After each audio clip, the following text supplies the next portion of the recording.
This program features live coverage of an African safari and may include animal kills and carcasses. Viewer discretion is advised. Welcome to Mpindo Private Game Reserve. As you can see, we've got a beautiful hot afternoon around us with quite a breeze in the air. We've returned to this area that we were this morning in search of that mother cheetah with her cub, hoping to find them sometime this afternoon. So far we have had no signs, but what we're thinking of doing is probably looking around the shaded areas. You know, as I said, it's quite hot, so I would expect her to probably be lying somewhere in the shade this afternoon. So that's what we're going to check while we're here. And we just want to welcome you to your live safari, live digital safari from the African wild.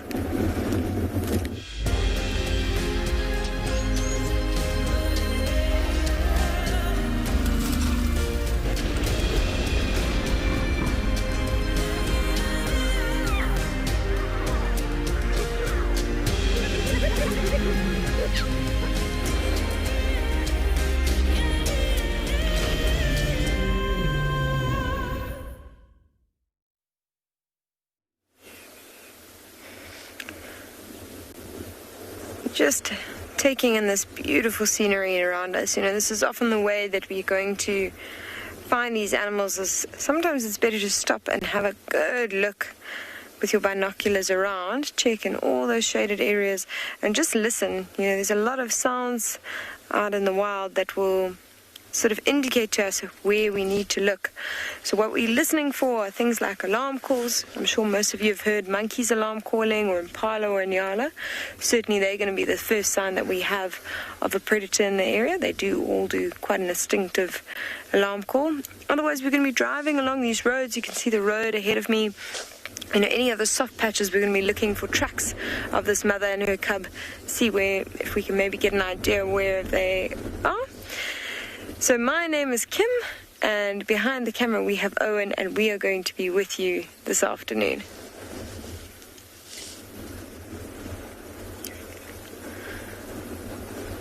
So our plan is to check the open areas that are quite close to here. So far no signs of her, but like I said, I think she's lying in the shade somewhere.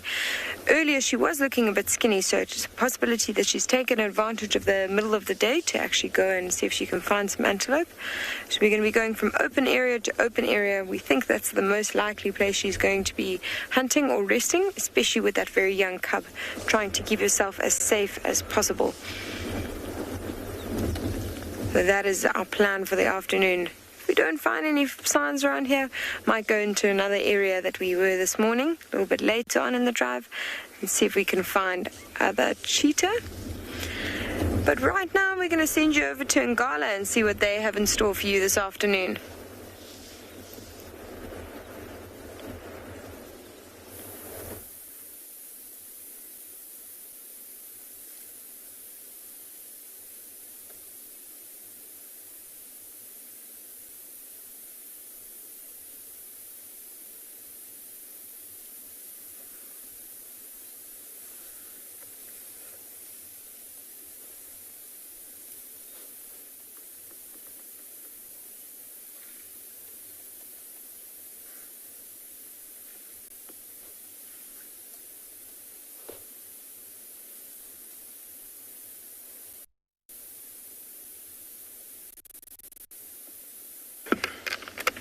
Welcome back.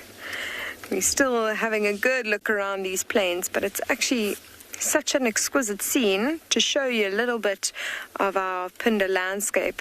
You can see our mountain range in the distance.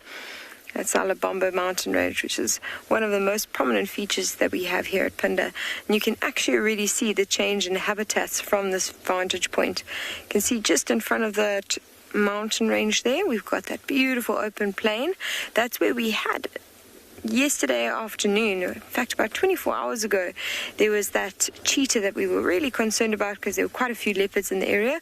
We haven't seen her since, but I'm sure she's okay. She's quite an older cheetah, very experienced. And as you can see how it gets thicker all around here, one of the most magical things about Phinda, which I absolutely love, is that we've got 7 different habitats. And even from this vantage point, we can see at least 3, our open grassland, our riparian woodland, and our mixed Lobombo woodland, which is like the combination of these grasslands and smaller bushy areas. And it makes for a huge diversity in what we get to look for. So not only a diversity in birds and animals, but also just a fantastic change of scenery from one drive to the other. I always say, if you drive here 20 minutes in any direction, you can kind of see the landscape changing around you, which is absolutely magical.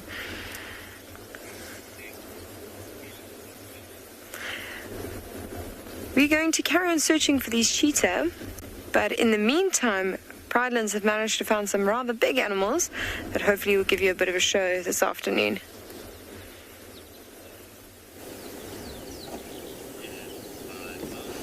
You've joined us here as we watch this rather medium-aged elephant bull feeding on the short, luscious grass here on the open plains just to the opposite of our eco-training camp. And it's a wonderful afternoon. The sun is finally out. It's a bit windy, but it's a lovely day. So happy to be here. You're joining me. I'm Mike Anderson. Behind the camera is Seb. And this is Eco-Training's Pridelands Conservancy. And that young elephant bull is deciding that that grass was no good, and he's now moving off. This is a nice clearing. This is where we always seem to see lots of animals, from warthogs to impala, zebras, wildebeest, everything, and all the rest. And this elephant is literally just walking along slowly, sniffing away at all the different patches of grass. You can literally see him walking from one bright green patch to the next. So each of these bright green patches that the elephant seems to be feeding on is an old impala midden. So it's where impala males left all their dung. Oh, there's a branch in the way there. Sorry, Seb, I've not parked in a very good spot. But each one of these little green patches is where an impala midden was. Lots of impala dung, which as the rain falls and the dung breaks down, it creates a little patch of nutrients that makes the grass very, very nutritious and tasty. The elephant seems to enjoy that. And it's been at the mud wallow. It looks like it's got a bit of mud on its back. So it's been at a waterhole earlier because it is quite hot, although the wind is all of a sudden picking up, which I'm quite surprised about. It was very nice and calm a bit earlier, but you can see there it's still very hot, and so that mud on the elephant's back as it dries will create a cooling effect as the moisture evaporates. And of course a protective barrier from both the sun and insects, which now that the temperature is a bit warmer, there's plenty of both. So nice to see. Finally, I feel like the sun is a rare sighting over the last week. It's been very cloudy and very cold and windy and miserable.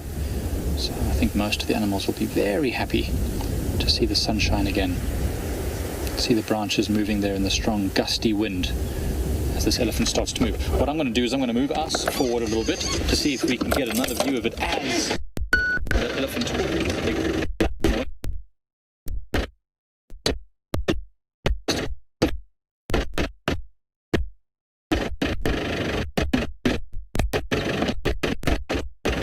You gotta level the camera. Welcome to Tswalu. Good afternoon. You with some eland. You're with. Oh, sorry, I'm moving too round. Yeah, they're probably not going to stay there for very long, so I'll be quick. My name's Deirdre, and on camera with me this afternoon is Darby. And we're heading out west to go and investigate one of our Calcrete Pan waterholes. We are at a very toasty 34 degrees, 93 degrees Fahrenheit, and where did they go? It's just the dust cloud. They might be coming, they're coming across the road. They're coming across the road. Watch them. Nice big group of eland.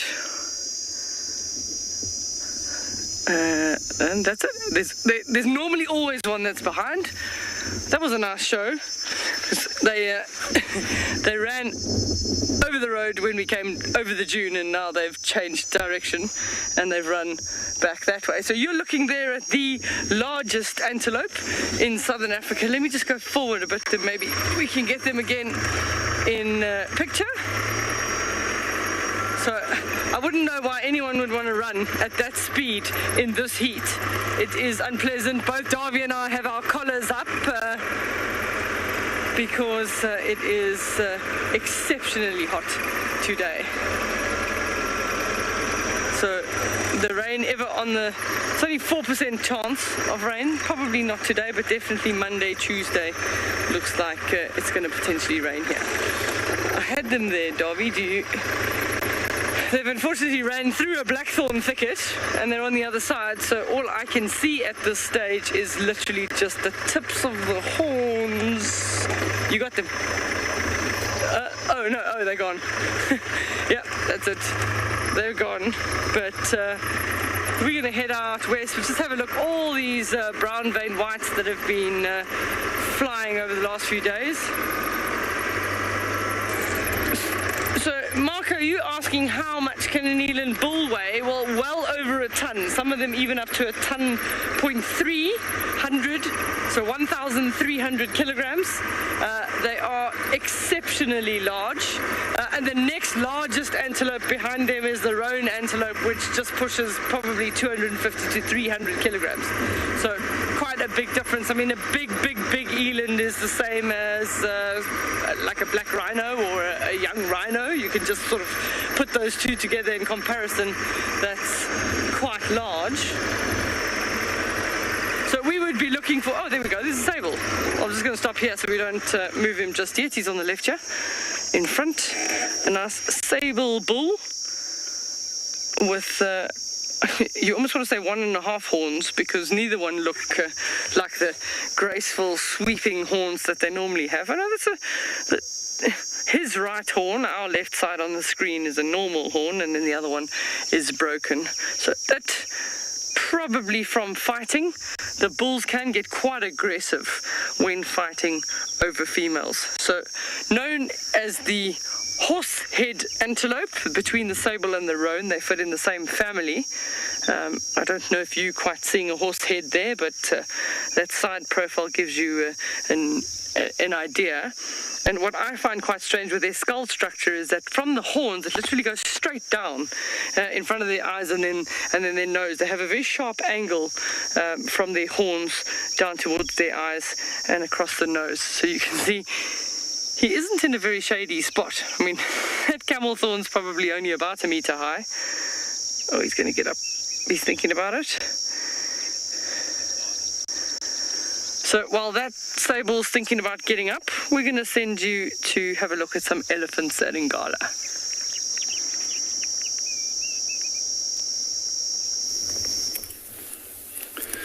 Good afternoon, and we have sunshine at Ngala. It's so cool. It looks like the elephants are also a few animals that are celebrating.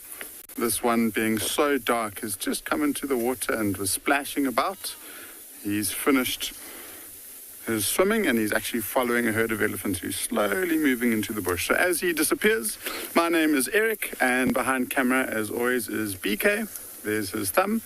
And we decided to come to this sport for exactly this reason. It's the first time within the last 3 days that we've had some sunshine, and it's actually heated up incredibly quickly. And so we thought there's a good chance of exactly that happening. And fortunately, it seems like we got you as they were moving off. It's always awesome to win the water. But they're not the only animals that have arrived around here. If we pan there, we've got some knob-billed ducks, those white and black-looking birds. And then if we pan all the way to the very end of the water, we've got a nice big group of waterbuck and a group of impala who are all resting in the heat of the day. It's actually quite a prime position for them to be in because it's nice and short grass, so they can see any suspicious predators coming their way. And so the majority of that herd, I think, if you look closely, they might all have horns on, so they are a group of bachelors.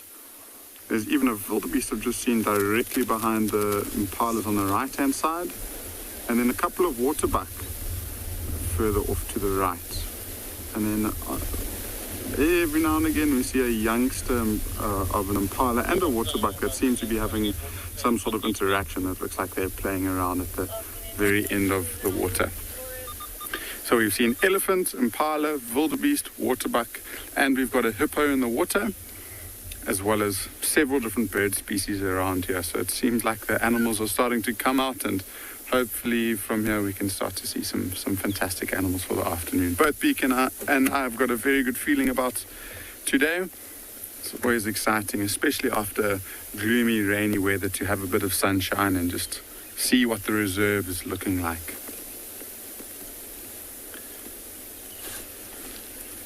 So knob-billed ducks, Egyptian geese, white-faced whistling ducks are here on the side of the water too.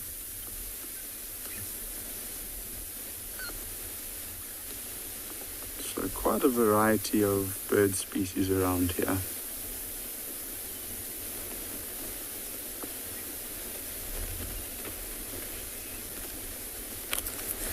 We haven't quite decided what we would like to do for the afternoon, but I think sticking around waterholes like this and the dry riverbeds of Ngala is probably our best bet to spot as many cool different animals as we can.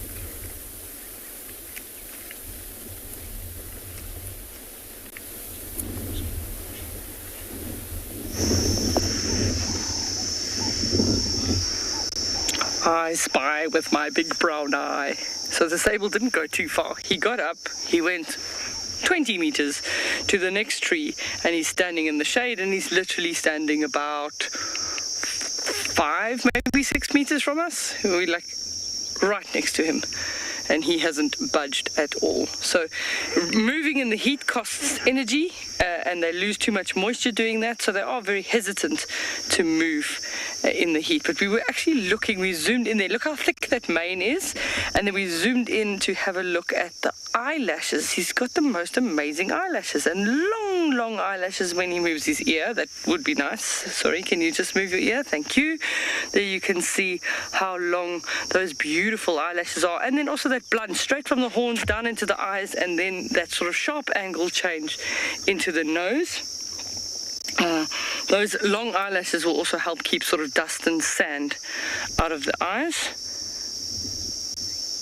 And then sort of the white and the black on the face to enhance facial features, but then also reflect heat and reduce glare. There's a nice, you can see the little muzzle and his chin with his little whiskers. Oh, hello. Hello, big guy. Nice big brown eyes there. So you also noticed there when Davy went up the horns, you noticed all those little ridges on the horns. So the oldest parts of the horns are always the tips of the horns, and then they will grow from the base. And those ridges on the horns, when two bulls are fighting, those often either slow them down. He might actually lie down again. They'll slow each other down from trying to hurt each other. And the way that sable will fight is they'll actually go down on their knees, and then they use their horns in sort of a side-to-side sweeping motion.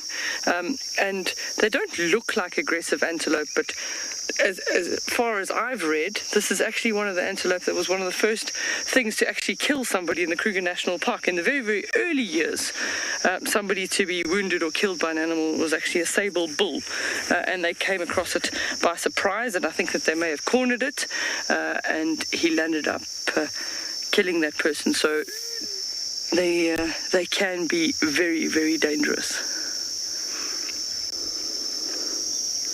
What's the small head relative to the neck? So the horn breaking like that, the only thing I can assume, because it would have been already quite well developed if you see how thick that base was, would be from fighting another male. So look at that. That's just beautiful. Good camera work, Davy. It is helpful that he's only 5 meters away, and he's just decided, well, I'm going to lie down back here. We obviously no threat. This is the closest I've seen a sable bull in the Kalahari. He just doesn't seem to be bothered by us at all.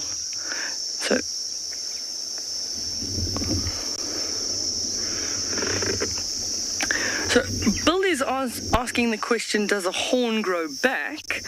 And the answer to that would be no. Only antlers grow back. So antlers from the sort of North American, like the deer and that, they shed their antlers. Those then grow back on an annual basis.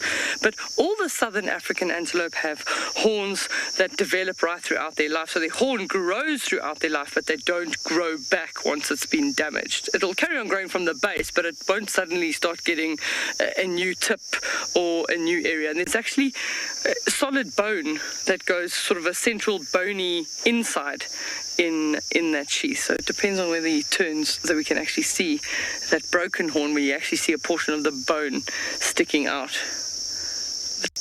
the top.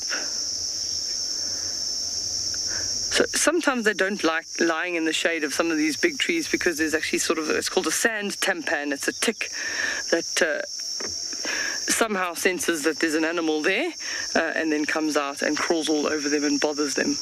And you can see the louse flies on his neck there. Maybe, Davy, we can go in. There's 4 louse flies on the neck. We keep talking about these louse flies that are sort of like a biting fly. I think the sable that we saw this morning got bitten by one, and it certainly made him speed up his movement along the edge of the dunes because he was being bitten by one of those. That's a really, really good view of 5 louse flies. 6 now. Look at that black hair, just absolutely beautiful. Anybody want to know anything else about a sable? Because he is the most cooperative sable. So send your questions to #WildEarth at FC.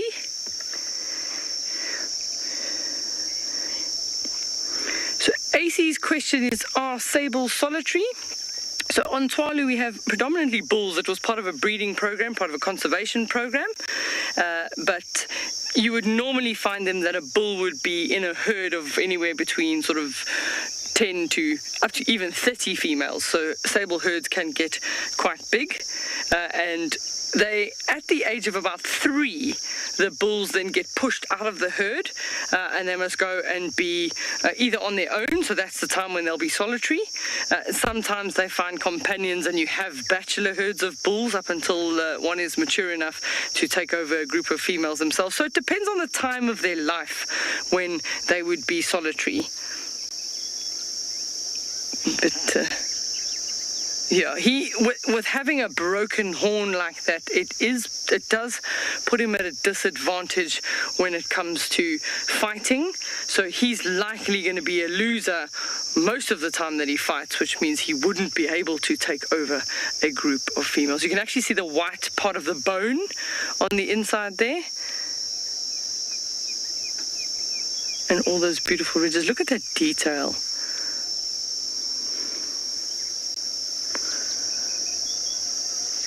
So, you know, sort of sable in Africa in South Africa in particular, probably about 20 years ago, their numbers went to really, really low.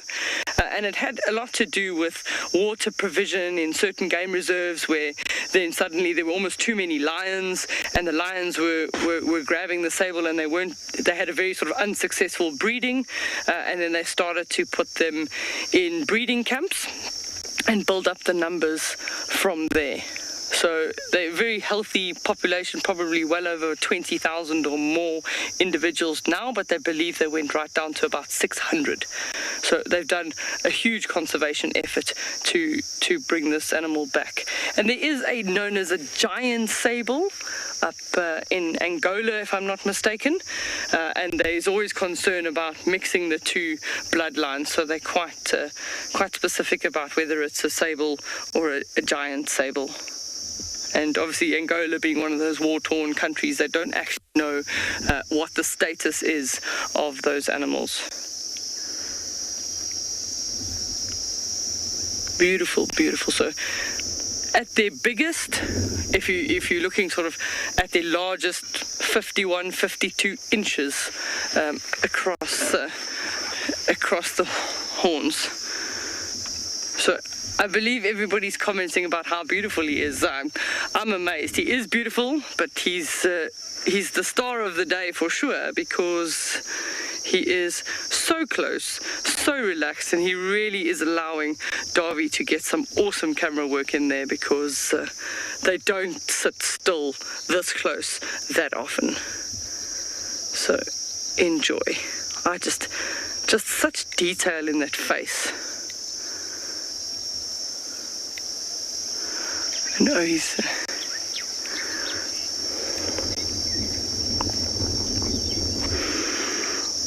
Rachi is asking a question, are sables territorial? Yes, the bulls are very territorial about the females. If there are no females around, the bulls will happily get on, no problem. They can encounter each other and they go on with their day. But if it is a territorial bull, they can fight quite seriously about that. So yes, the bulls are territorial.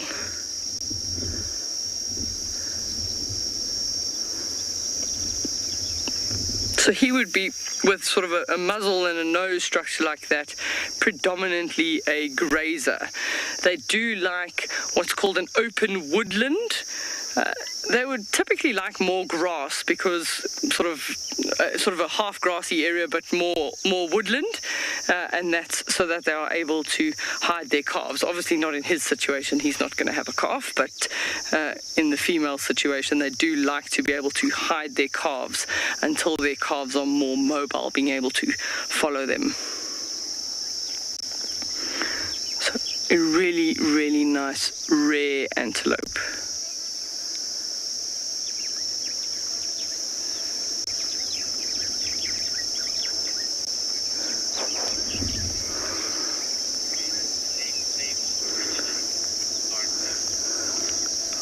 Artu's asking a very interesting question. Where does the name sable originate? I know that the sable that a lot of other people are familiar with is more like a mink, or more like a sort of a mongoosey type of creature. So I don't know if it has to do with the sable color, because the females are sort of a brown color. So it might be as a result of the color that they named it after the coat.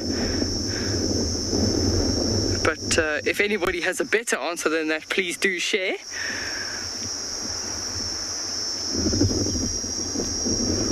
I don't know if that was a head shake. I don't know if he agreed with us or disagreed with us there. He's got one little lousefly on his chin there.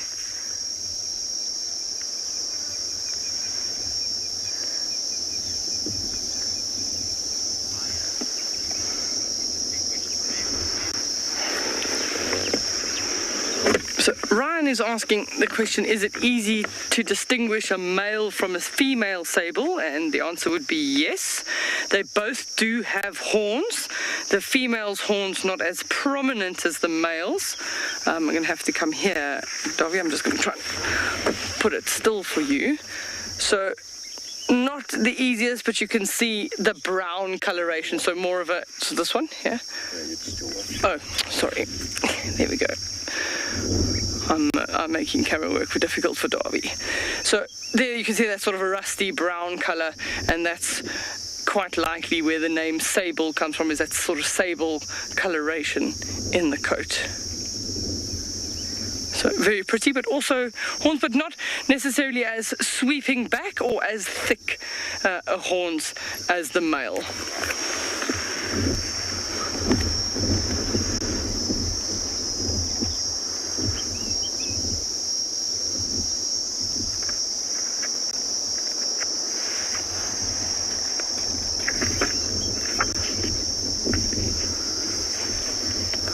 So we hope he enjoys his snooze in the shade. We're going to carry on heading out to the waterhole, and we'll give you an update from there.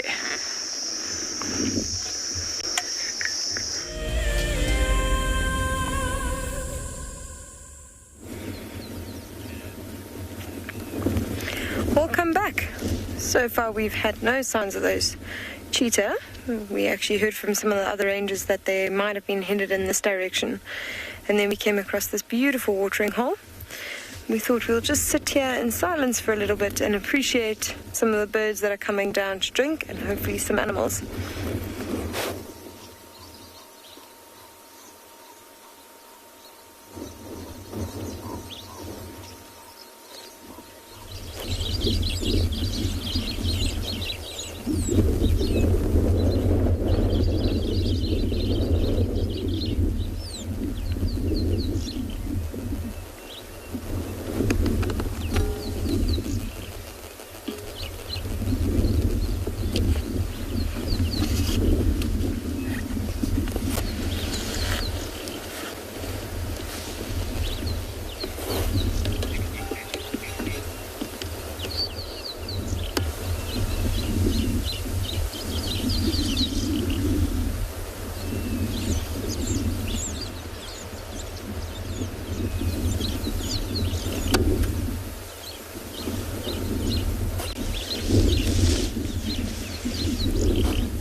Good afternoon, and welcome to the other half of Djuma Private Game Reserve. My name is Lauren, I do have Johan on camera, and it's an interesting day because on this side, to my right, we have absolutely glorious sunshine, blue sky, it's wonderful. Not very hot, and then as we start to move towards the north, it changes dramatically. You'll see that. And it looks very, very dark and cloudy with the promise of rain on the horizon on our northern side. So it's very confusing. I don't quite know how to interpret it. So we took our rain roof off anyway, and I hope, well, that I didn't make the wrong decision. So, I don't really have any plans today. I already know that the Nisikaya, aka the hyena den, is not active. I already have that information, so I think we're going to go into the Mulwati. I haven't been in there for a while. Check up on the Wahlberg's Ego Chick and see what else we can find. I know that, as I mentioned this morning, everyone is furiously looking for spots. Not of the hyena variety. So I'm sure we can scratch around for spots and assist everyone at the same time. So I'm going to head into my dry riverbed and we're going to send you guys across to Mike with an active lizard.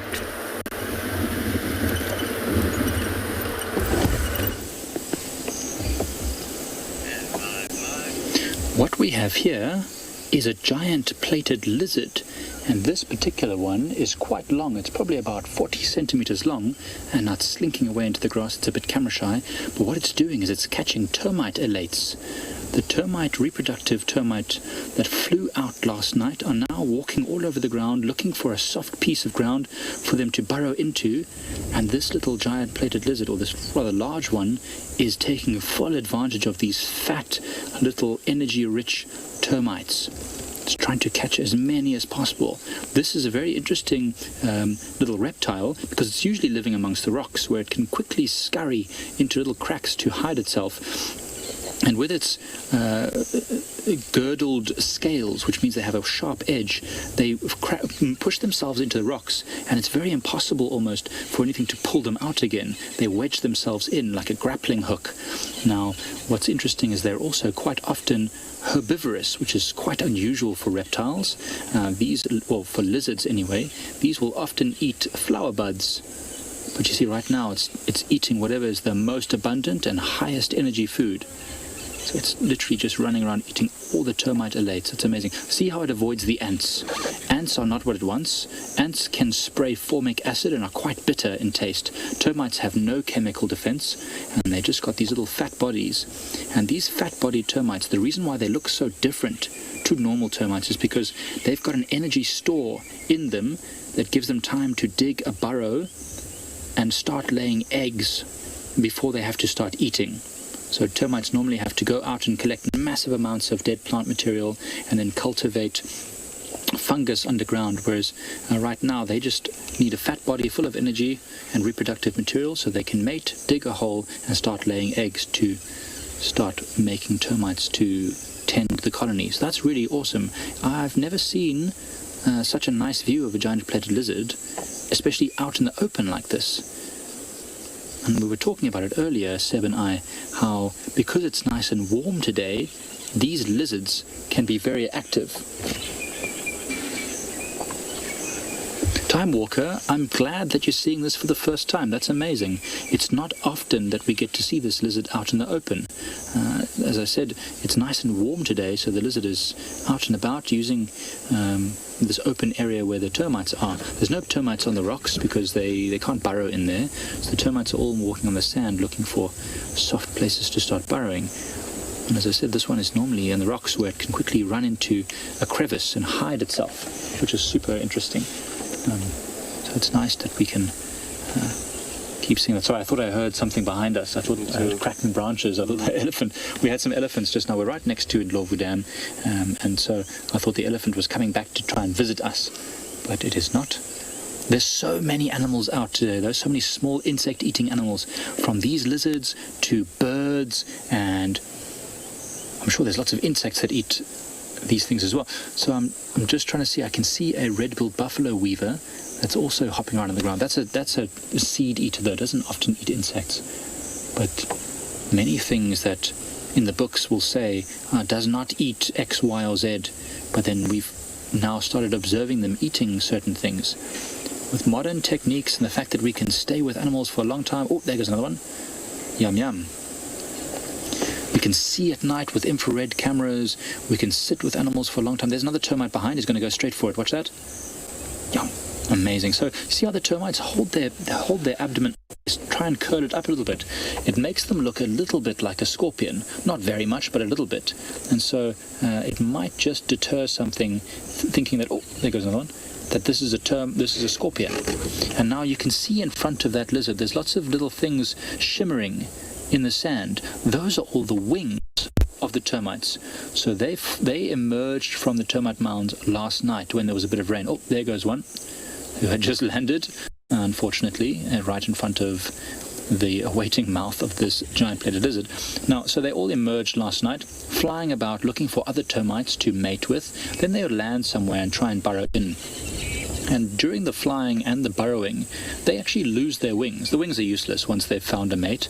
There's no point in having wings anymore. It just uses too much energy to fly around. So once they land, the wings fall off and they try and burrow down basically wherever they land.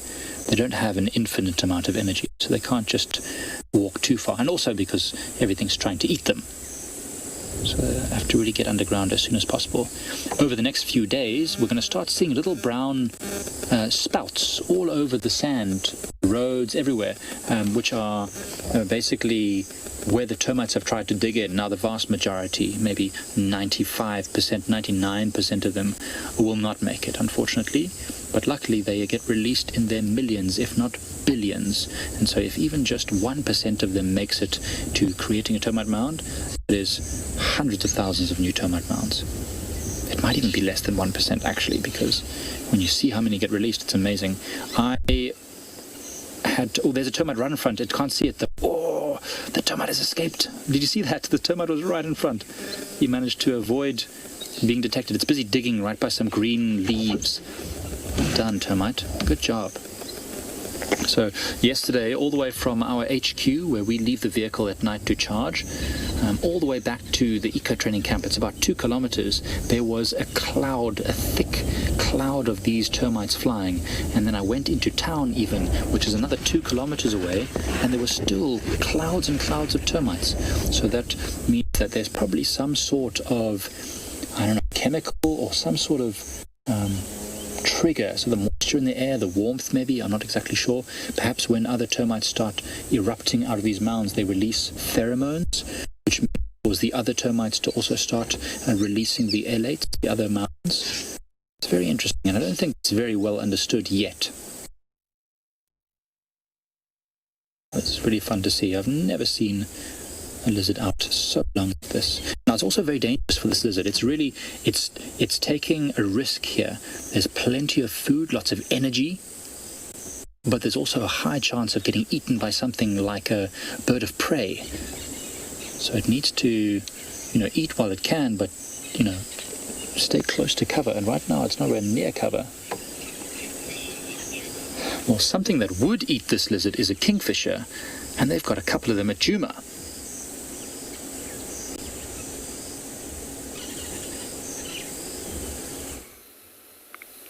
I am so jealous of that sighting.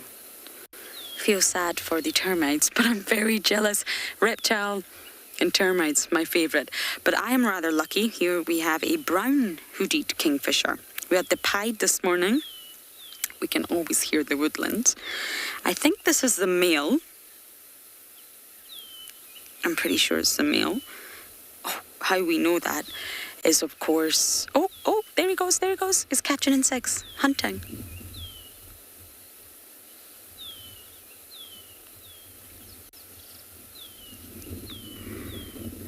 He's just there. 11 o'clock. You see him? There we go.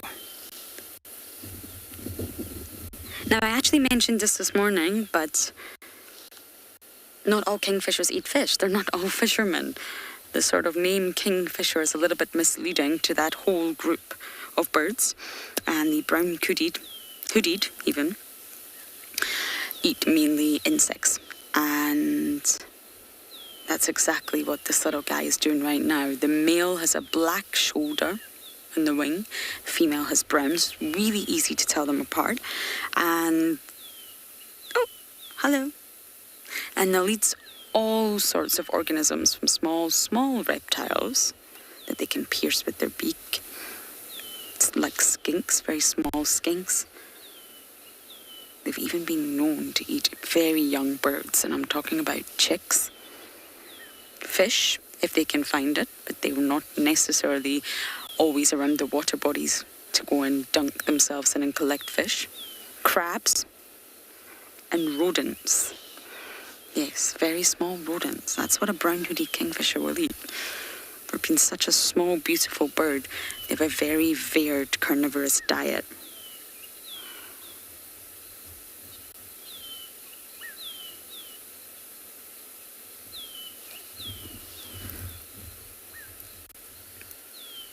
Isn't he gorgeous?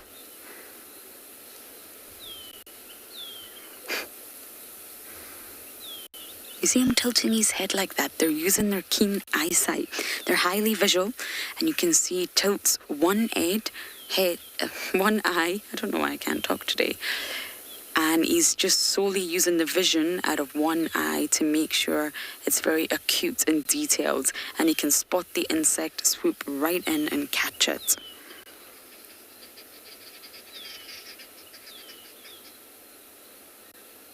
Now, they're monogamous, as most birds say they are. So normally the female or the male, the other half, drinking at Nyala Dam is nearby, not too far away.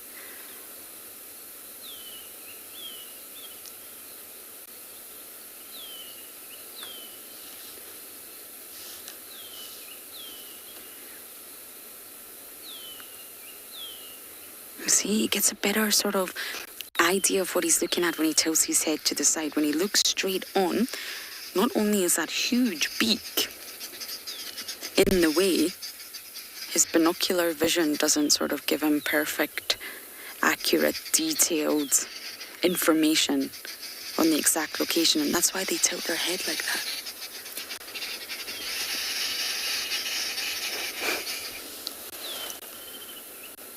We have some babblers babbling away in the background there.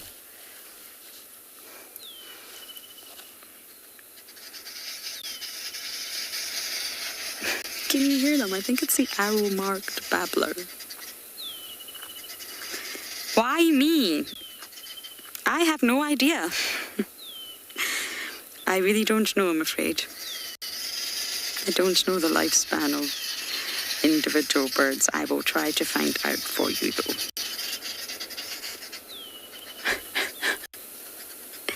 He's listening to the babblers. I know, they make such a racket, don't they?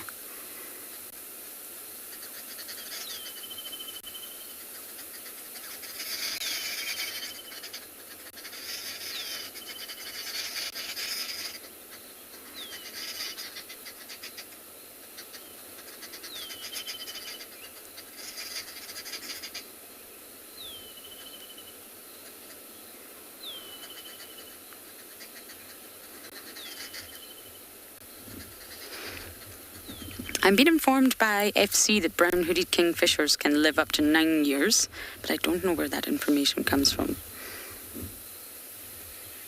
Jarrett will tell me just now. And apparently it lives 1 year longer than the woodland kingfisher.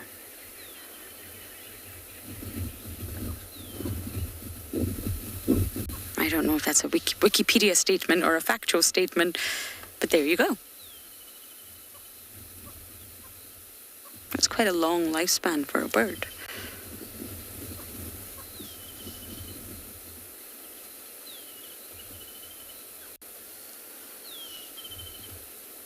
And in swoops. Oh! Jared is telling me it comes from the Biodiversity Development Institute. Thank you, Jared. There you go. That is the lifespan of a brown-hooded kingfisher. Sounds very accurate indeed. we're never to rely on good old Wikipedia.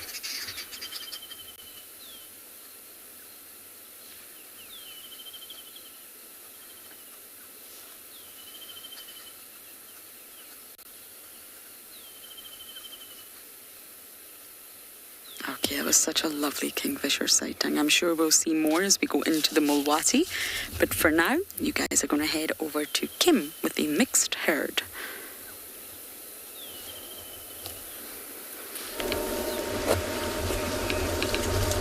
Welcome back. So we certainly have a beautiful scene that we've come across this afternoon. As you can see, we've got a wide array of animals right in front of us. We've got quite a few zebra just off on the right. There's some warthog and some wildebeest, blue wildebeest. And as we pan off left, you're going to see some more wildebeest, some more zebra, some more giraffe, and just out of sight we've had a rhino as well, white rhino. There's these amazing scenes that you come across, so serene. You just see this beautiful movement of the grass as the wind blows through, almost dancing in the wind in front of all these animals, and this variety of wildlife, and a whole lot of different birds that are flying around here as well. We just had a yellow-billed kite and a martial eagle soar over. Martial eagle even gave us a little call, which was beautiful.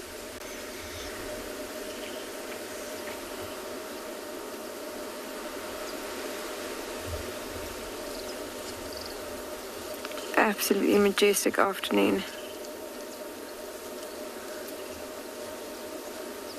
It's amazing to see quite a few of them out, even in this heat. As I've said before, it is quite hot. You can see that there's some wildebeest in the distance that are lying down the shade, but the vast majority are actually still out feeding. You can see all the zebra at least, mainly feeding, a couple of the warthogs and wildebeest as well. And the giraffes, a few of them are feeding on those trees, but another two are standing just out in the open, busy ruminating.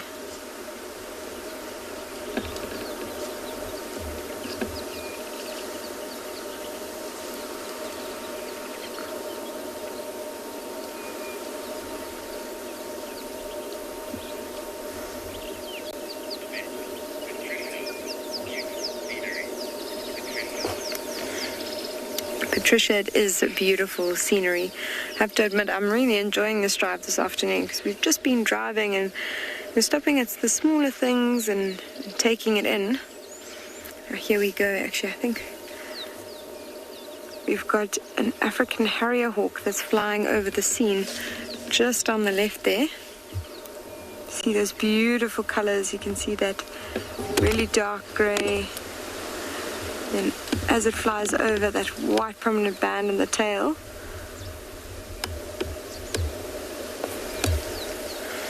So it's busy searching probably for a few lizards or maybe a few insects that are scurrying around in this grass. As I said, a big variety here. It's just a really stunning afternoon. All the animals are out, slowly feeding. It's very calm, lovely breeze. Wonderful afternoon to be out in the bush. And I especially like these little open areas here. So as you can see, there's quite a little bit of sort of changing levels in the land, which is quite interesting. You can see there's a small little drainage line right in front here. And I've actually witnessed, funny enough, that same cheetah that we were looking for. No, sorry, it was a different cheetah, but a cheetah with one cub before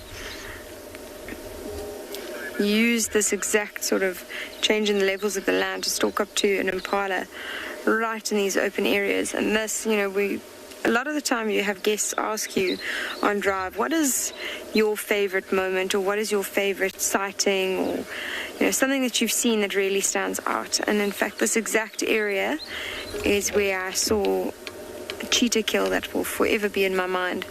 There was a big puddle of muddy water right in front of that island off to the left, and we watched this cheetah use this slope of the land to her advantage, stalk up to an impala that was right on the outskirts. And she had a cub that was about 1 year old. And she chased the impala and managed to actually pull it down, but the impala managed to get up and run straight towards this muddy patch, and then the cub actually pulled it down in the mud. There was this huge big splaying of mud everywhere. The mother had caught up. They're both completely covered in mud. And then the impala got up again for the second time and ran up that island. And then she managed to grab it in the air and pull it down. And it was just unbelievable. You can imagine being in a high vantage point. Sometimes it's so much more beautiful to watch these animals from far and sort of see the whole scene kind of come together or unravel in front of your eyes.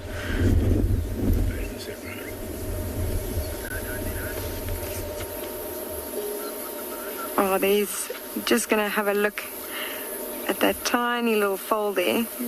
You see there's 3 zebra, and there's quite a young foal in the front. Just before we saw you came back to us, that foal was being quite playful, running around and kicking. And Lauren also has another baby animal of herself, by herself, so we're going to send you straight through to her, and we're going to carry on looking for something else in these open plains.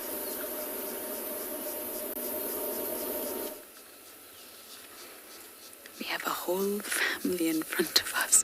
There's a tiny little one trying to latch on and is struggling.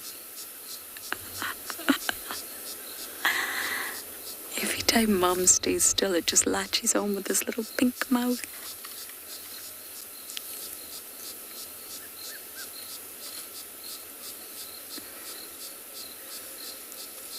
We're in the Mulwati. It's such a lovely place to be, to see elephants. Oh yes, I know, Mama.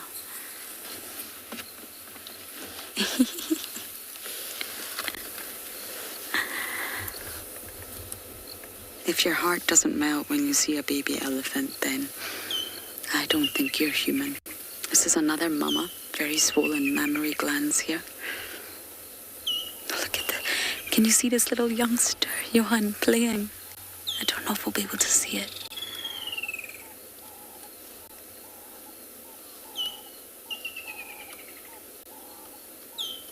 Oh, well, he's a boy, that's for sure. In case we were wondering, that's the answer.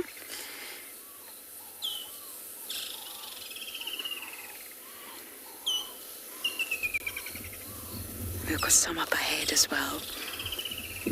And no other living mammal exceeds the elephant in shoulder height. Not even the giraffe in shoulder height we're talking about. And there was an elephant bull from Angola. I'm probably going to pronounce this horribly, but it had a name. I think it was Fenikovi. Apologies for the pronunciation. And it's now in the National Museum in Washington, D.C., but it measured just over 4 meters in shoulder height, as well as some other male elephants from Namibia. 4 meters. And I'm sure the heaviest bull ever recorded, and this is only on record, of course, was around 6,500 kilograms.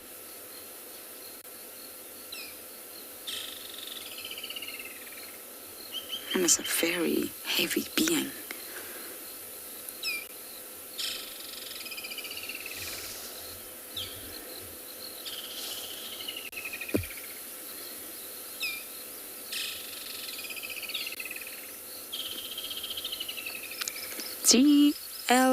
Go.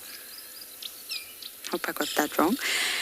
Young elephants remain in milk for about 4 years on average, but they can go on to solid food, which is obviously vegetation, and it'll be the softer vegetation.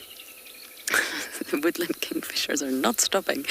It'll be the sort of soft grass or leaves. It won't be a winter diet when they're that young, but they can go on to solid soft food at around 6 months. But they can stay in milk for up to 4 years. And they have milk tusks just like babies, just like we do. We have milk teeth. I'm going to go forward and try and catch up with them. Young elephants also have milk tusks, which they lose and then get their adult tusks. Oh no, oh dear, Lauren took her rain roof off. It's really not a great decision, Lauren. Don't feel the rain, we might have to go back to camp. But we're going to catch up with this just up here.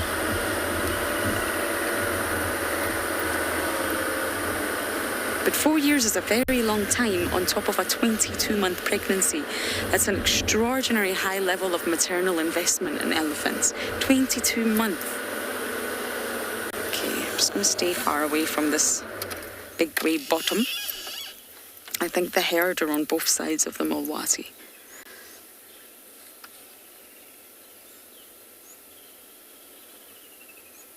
And if you just look, it's so lush here.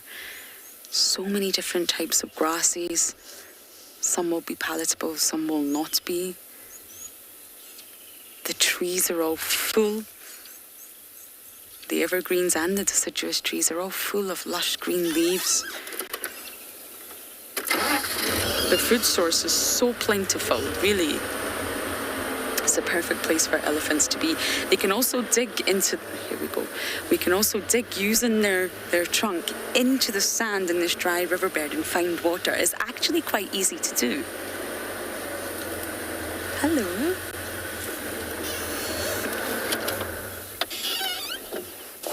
You have some grass in your mouth.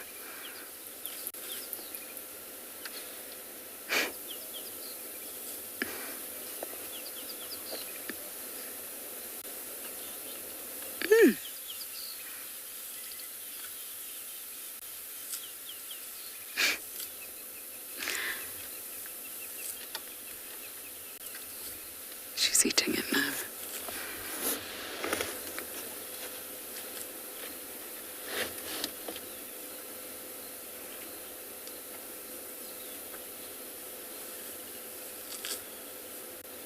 So young elephants, they stay with their mother very closely. They do remain in milk for up to 4 years. It's a very, very close relationship. And for female elephants, it's all about becoming a mother. Your entire sort of life is all about learning how to become that mother. There's a lot of culture in elephant herds, a lot of learning, not only about the environment, but also about how to be an elephant, and especially for the females, how to be a mother, how to be a wonderful mother. The herd life is all about guarding, rearing, and teaching.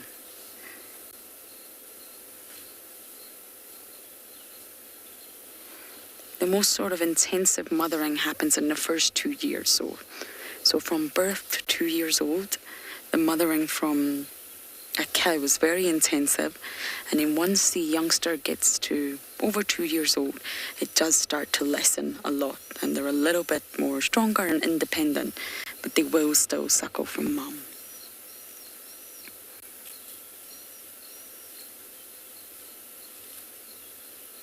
Females do allo mother.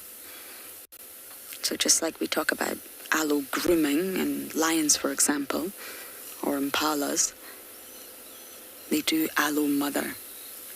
It's kind of like nannying. They'll all spend time with each other's offspring. They'll all look after each other's offspring. Not allo suckle, but allo mother.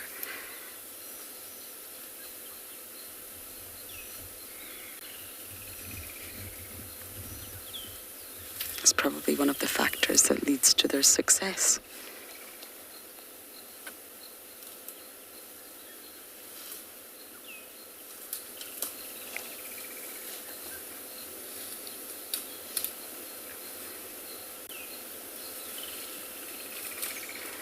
Ryan, you're asking about the temporal secretions. You're asking if it only happens during must, which is that temporary state of madness displayed in bulls when they're ready to mate. No, females will also secrete. You can see this female here that's just walking off. She's got sort of dried secretions running down from her temporal gland. You can see that dark patch. It's linked to emotion. If if you like. And when elephants are very, very stressed, they'll secrete from their temporal glands. When the bulls are in must, they'll absolutely secrete there. Their temporal glands actually swell when they're in must, and it's painful. But they will also secrete when they're happy.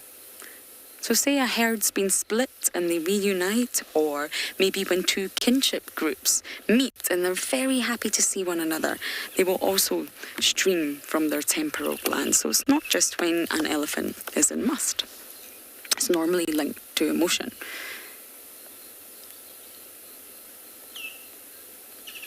I firmly believe elephants have emotional lives.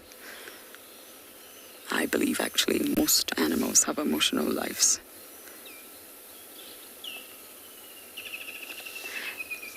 Well, that's the drizzle on. Those dark clouds that were confusing me is no longer confusing. We are going to have to put covers on our car very shortly before everything starts to get extremely wet. I think it's safe to say I made the wrong call. So you must forgive us. We need to cover our car before the equipment does get wet, I'm afraid. We have rain covers. Luckily, already ready. I didn't pack them away. I kept them out because, well, I was clearly suspecting that we might get some rain.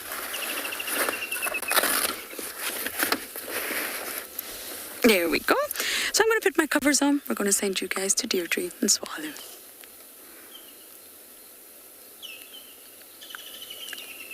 I put it. Hey.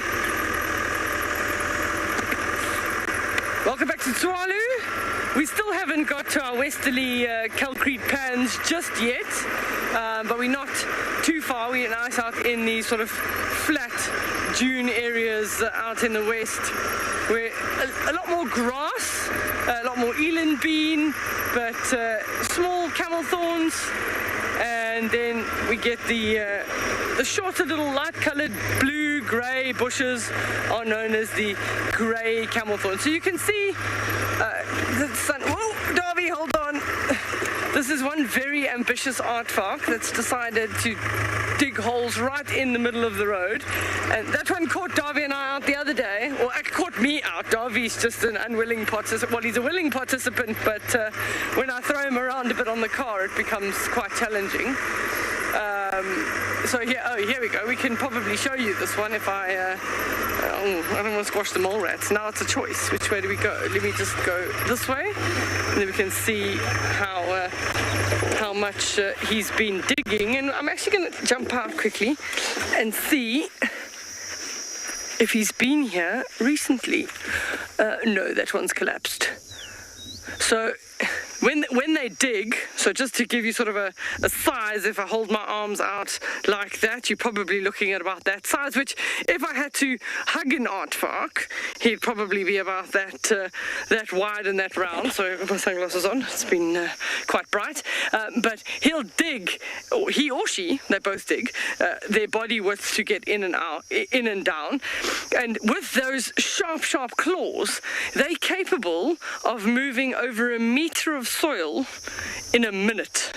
So think about that, a meter of soil in a minute. And I've snuck up to an aardvark before and I didn't really realize we were that close. Their hearing is good and their sense of smell is very good, but if the wind is not in their favor, then they don't hear very much. And it was probably from where I'm standing to the hole's distance away from this aardvark, and it was feeding, and the guide that was next to me just stood on one twig, and it just went, and that aardvark lifted its head, it went, just took in a big gulp of air through its nose, looked up, saw us, and thought, I'm out of here. And it was 1, 2, 3 bounds into the closest hole. It just dived into the hole. Something similar to this scenario where some of it had collapsed, and it just started digging. And when we were on this, we sort of walked over to have a look. The soil was flying out that hole higher than we were standing next to the hole. That's how much of a hurry it was in to get underground. And then eventually all we could see was the tip of his tail, and we could hear him heavy breathing. It was like he was probably saying, that was a close one. That was a really, really close one. But that is the closest I've ever been to an aardvark, was about 3-4 meters. And yeah, he was completely and utterly surprised. So if I look at patterns here, he might have been here recently, but it looks almost like some tail markings here, here, and here. If you give me a second.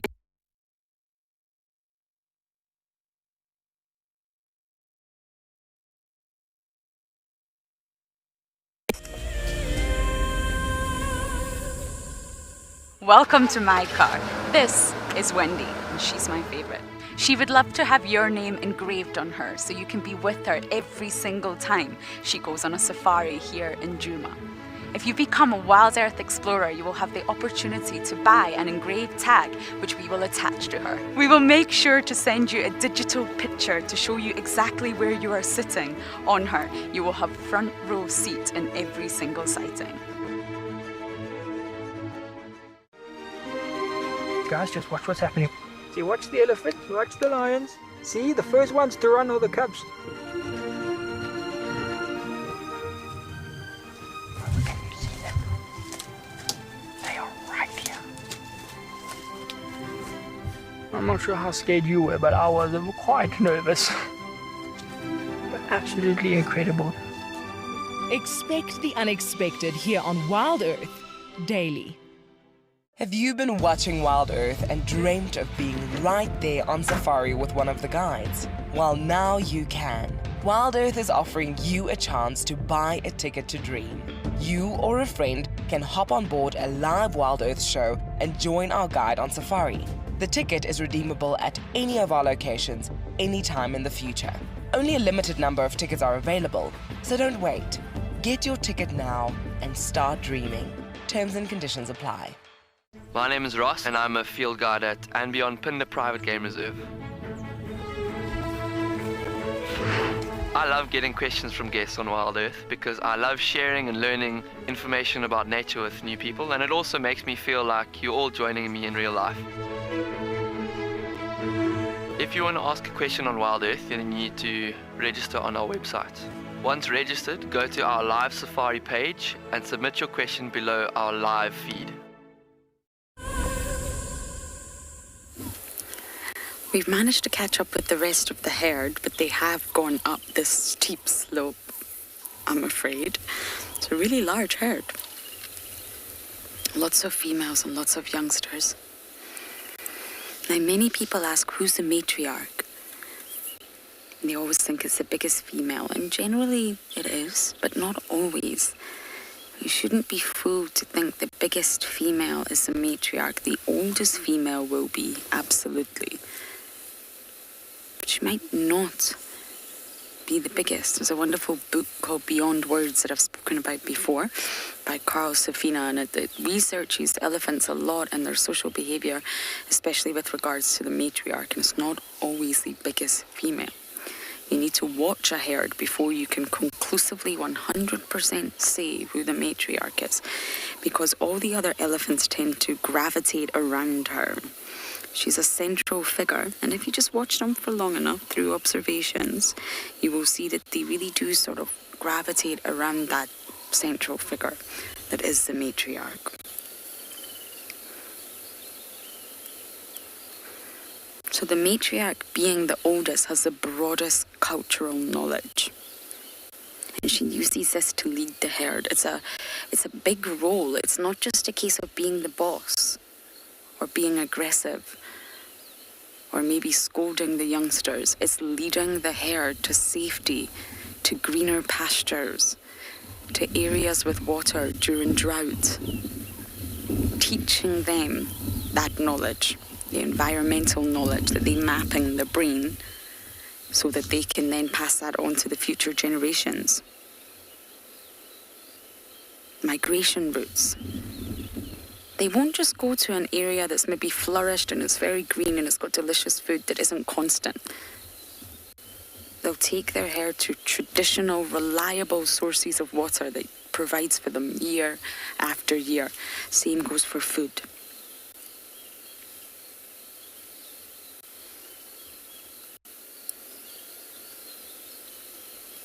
The death of a matriarch can mean the loss of knowledge and ultimately care for everyone. It's devastating when a herd loses their matriarch because her knowledge is so critical to the survival of everyone. Her survival knowledge, her cultural knowledge, her environmental knowledge, and it must be passed down. We often think it's only humans that have culture. That's not the case. Even crows, monkeys have all been shown to have culture.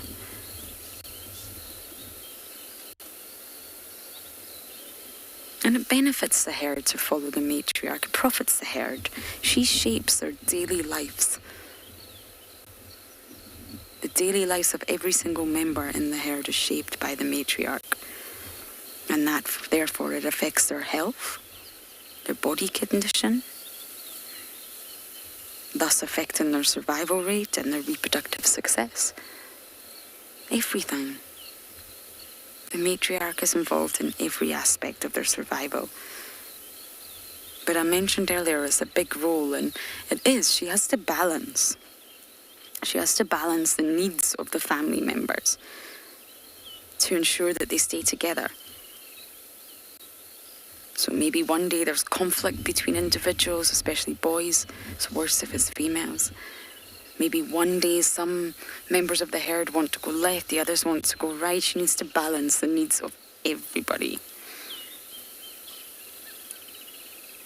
And mothers that have very, very young calves under 2 years old actually have to drink a lot more water in order to maintain their milk production. So therefore there will be females that demand to go to water more often, and that can cause conflict. Something simple like that. The matriarch has to make the decision. No, everyone, we are going to go and get water. It's important. Or no, we'll go and get water later. She has to put up with everyone's demands, everyone's tantrums. That can't be easy.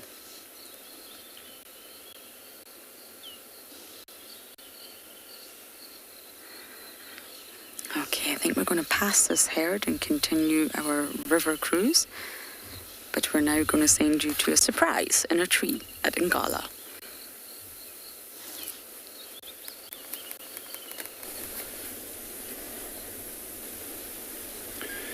We decided to come past another small pan, and we were lucky enough to find this little critter in the branches.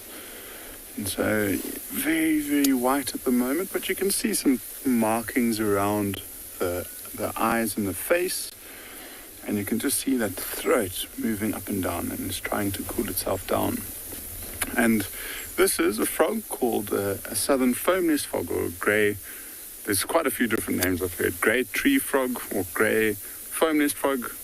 Quite a few different names that it's called, but foam-nest frog is the general name, I guess. And especially at this time of year after rain, if you've been watching Wild Earth frequently over the last couple of weeks, you might have seen these really big balls of white, especially over puddles. And this is the species that's responsible for them. And so he or she is just waiting for it to become a bit darker and cooler, and that's when they'll start to get active. And you never know, it might just be waiting for a male or a female to actually start the process of foaming that ball, and then the eggs will be laid inside and then be fertilized.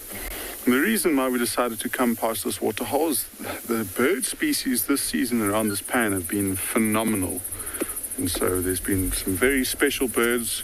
And I might just back up a little bit so we've got a gap and we can scan into the pan itself. And we can see if we can spot one or two of these special birds. We can start off with one of the bigger ones, which is off to the left, and we might just get smaller and smaller as we see. So around Southern Africa, not too much of a hard bird to identify. This heron. But as we pan slightly more forward, I mean, we've got an African jacana that's in the reeds over there. So there it is. Just look at the features of this bird. That beautiful blue head, that chestnutty color, and the white on the throat. And just look at the size of its toes. And so those toes are designed to cover as much surface area as possible. So it's capable of walking on top of these little lilies and plants within the water itself. And so it can move into the water and look for insects and things that it might prey on. So a bird that I saw here quite recently is a bird called a lesser moorhen, which I'll keep an eye out for. And then we have been seeing views of the rufous-bellied heron, which is a fantastic bird to see in this area. It's quite a rarity. We first spotted it in the very beginning of November, and we've been seeing it sporadically ever since. And then if we pan quickly, BK, just to the right of it and up into the bushes, there's a little white dot that's quite well hidden, so into that bush directly behind the jacana. If you zoom straight into the center of frame, there's that white dot, and so that is exactly what I was talking about. That's one of the foams of the foam nest frog. And so in there at the moment should be eggs that are incubating and hopefully hatching soon. And when the tadpoles get older, they'll jump straight into the water, and they've got a chance of surviving because they're a bit bigger. So this waterhole will be perfect for larger animals, things like elephants and buffaloes. And apparently there's already buffaloes at a different waterhole.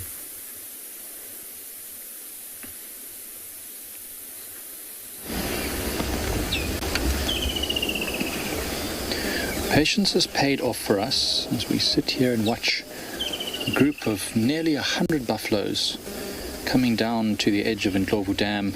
Some are drinking, some are mud wallowing, being serenaded by the woodland kingfishers and the soft light of the setting sun. It's absolutely gorgeous. There's a big bull watching us through his ladies. Howdy. They are the same buffaloes. We saw this herd this morning down in the southeastern corner of Pride Lands. It's called Buffalo's Hook. It's a very big open sodic area where they probably were resting during that rainy, sort of miserable weather we had. Now the sun's out, they've decided to venture further and started exploring. And they have to drink every day, or they try to drink every day. And now that it's warm, they can mud wallow as well. We've seen lots of termites, and if there's lots of termites, it makes sense that there's probably lots of other insects, like mosquitoes and bitey things. So the buffaloes are fully aware that they should cover themselves in mud if they want to avoid that. Some of them actually using their horns to dig in the dirt in order to loosen up as much of this mud as possible to put it onto their bodies, and some just lazily standing in the water, letting it cool down their body. They've walked not very far, maybe a kilometer from where they were this morning, but it was rather hot, and walking through the tick-infested grasses, every now and again they'll get cuts and scratches from the branches and thorns, so it must be just very soothing to be in the water. This is a fairly young buffalo here, not very young, but you can see his boss has not got that heavy bumpy granulation on the top there, and there's a bit of fur even on that thing, so you know that it's probably in his prime, not yet one of the ones that we would call a dugger boy, those old buffalo bulls that very rarely follow the herds. See, this one here looks like it wants to use its horns to maybe dig up some of the mud, like some of the others are doing. Well, it's actually just drinking at the moment. Nice set of horns, and there's a female. We're having lots of questions about how to tell the difference between males and females. And this is a female.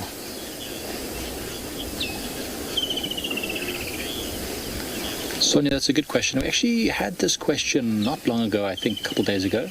I worked it out. A buffalo weighs about 800 kilograms, a very big buffalo. And so they'll probably need to drink about 40 liters of water a day in order to fully satisfy themselves on a very hot day. I mean, that's probably the absolute maximum they would drink. They could probably drink a bit less than that. I'm not a mathematician, but I did work out a number of different animals and how much they're estimated to drink, and it worked out to about 5% of the body weight. It's about 40 kilos for a very massive, big buffalo bull. For this, females that are maybe a little bit less, maybe just like 20 liters or 30 liters. And it also depends on the day. If it's been very hot and they've walked a long distance, they'll drink more maybe.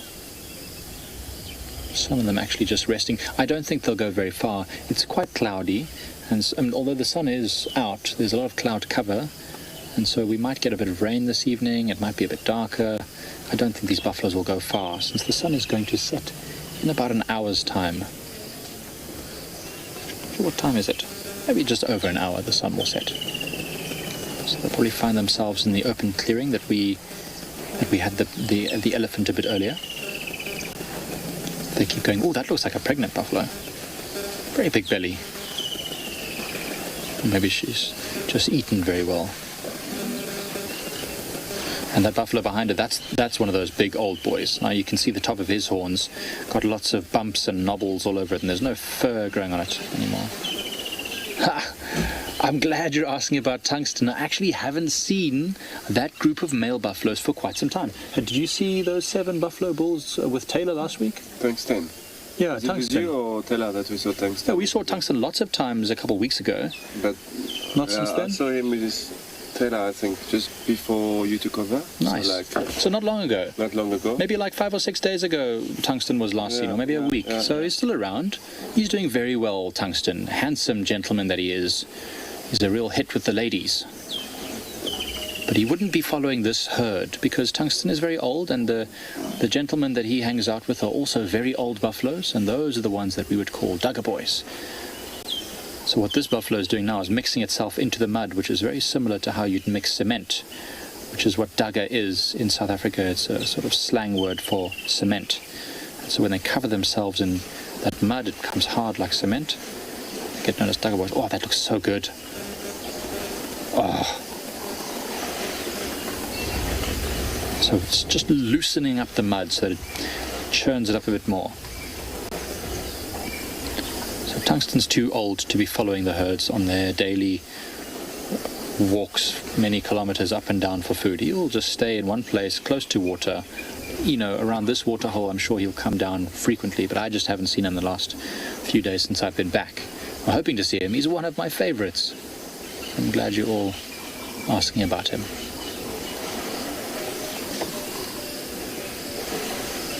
This water must be so full of buffalo and elephant poop.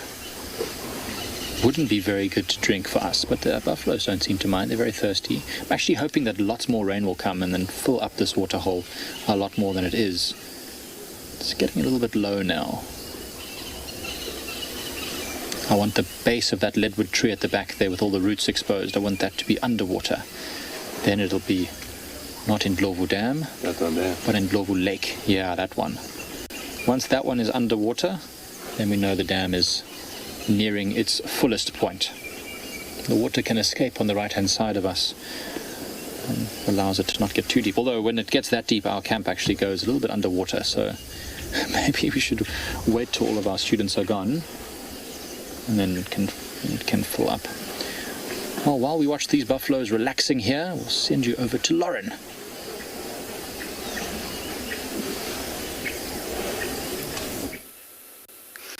I have been waiting for this sighting for so long, and it's finally happened. We've got the dwarfies and the giant plated lizard together.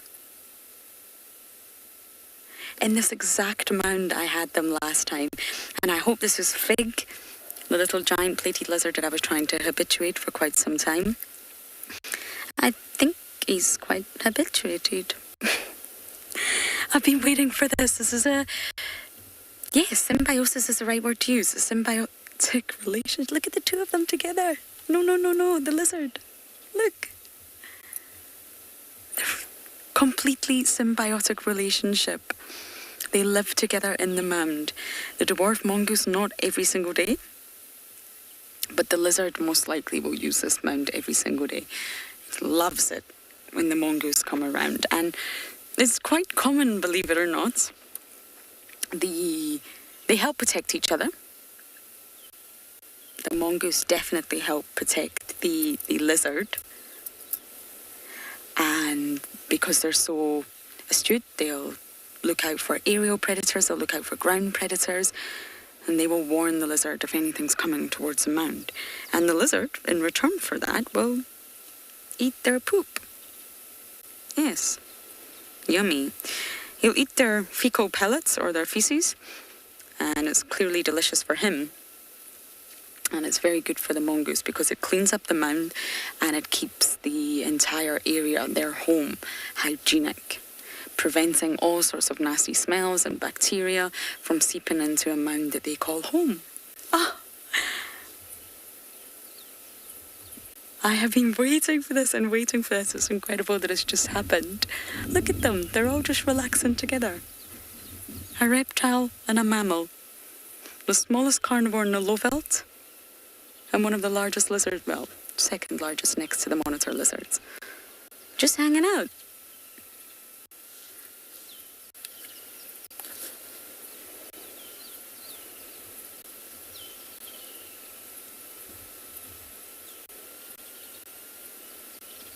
What a wonderful sighting. Interspecies symbiosis.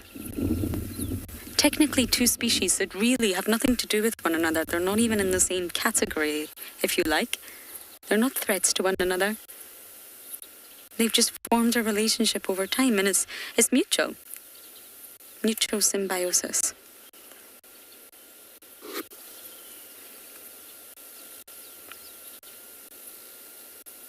Symbiosis can also not be mutual, where it just benefits one member of the relationship and not the other, but it doesn't harm them. Or it can be detrimental, it can be parasitic, where it benefits one and it's detrimental to the other.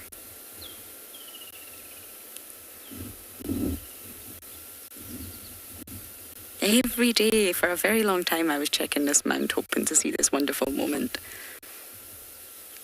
Because, of course, dwarf mongoose use a network of mounds. They're not always found in the same mound every single night. They run to the closest mound as soon as that sun goes down. So they have a network throughout their territory, and they run to whichever one they're closest to.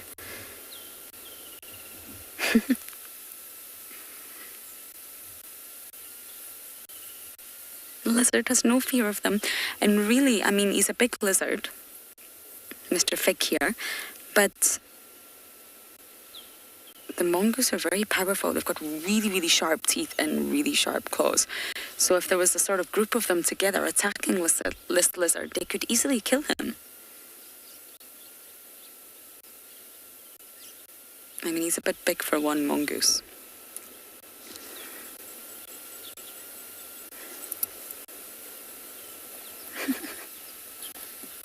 Isn't this just so lovely?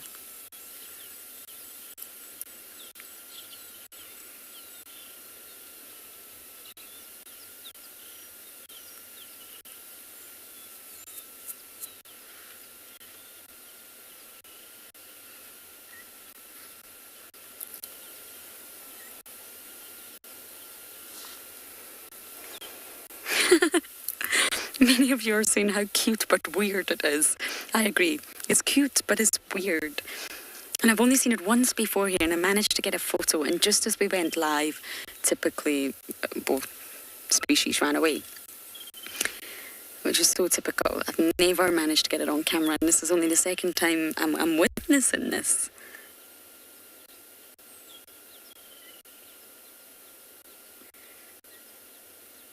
But you can habituate dwarf mongoose just like meerkats. There's an habituation process happening in Tswalu with the meerkats.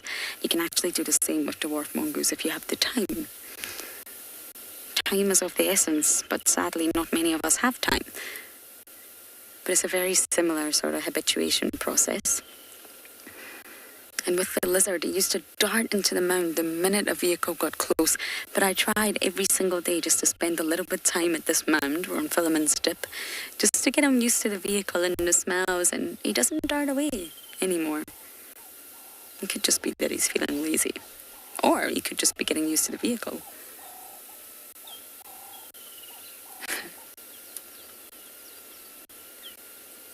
I don't know where everyone else has darted off to.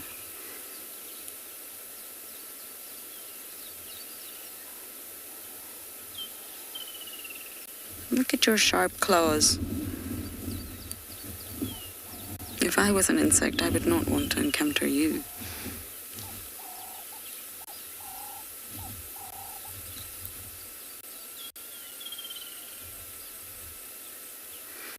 Oh, I'm so glad I got to share that with you all. What a lovely moment. I think I'm just going to sit here a little bit longer and enjoy it.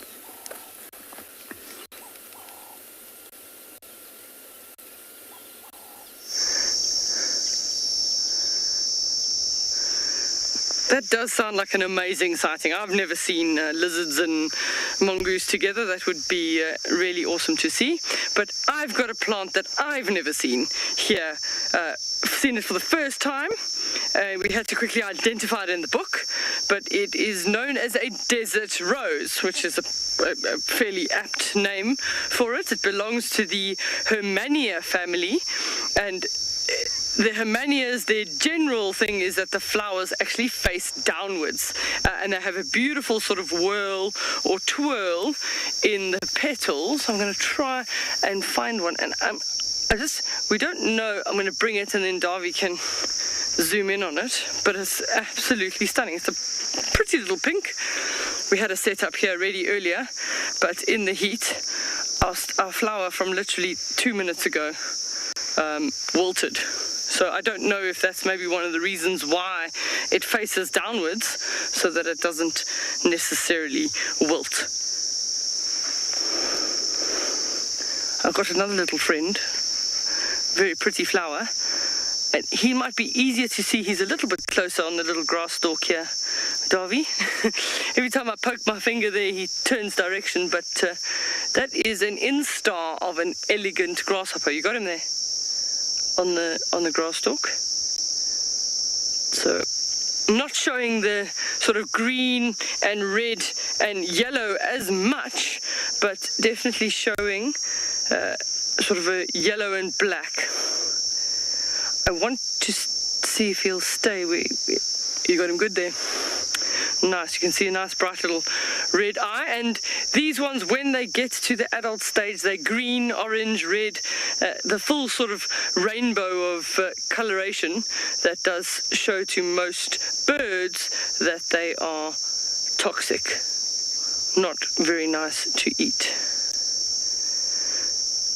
So we're fortunate here that we haven't had any of those swarms of locusts that some of the rest of the African countries have been having this year. Just absolutely decimating crops and vast areas that they're moving through. Whoa! Did you just get him jumping on live TV? He just hopped down to the lower branch, hanging on for dear life. I don't know if he's chosen the best spot there, but he is relatively camouflaged against the grass. Yeah, I see some scorpion burrows, but they're facing in the wrong direction.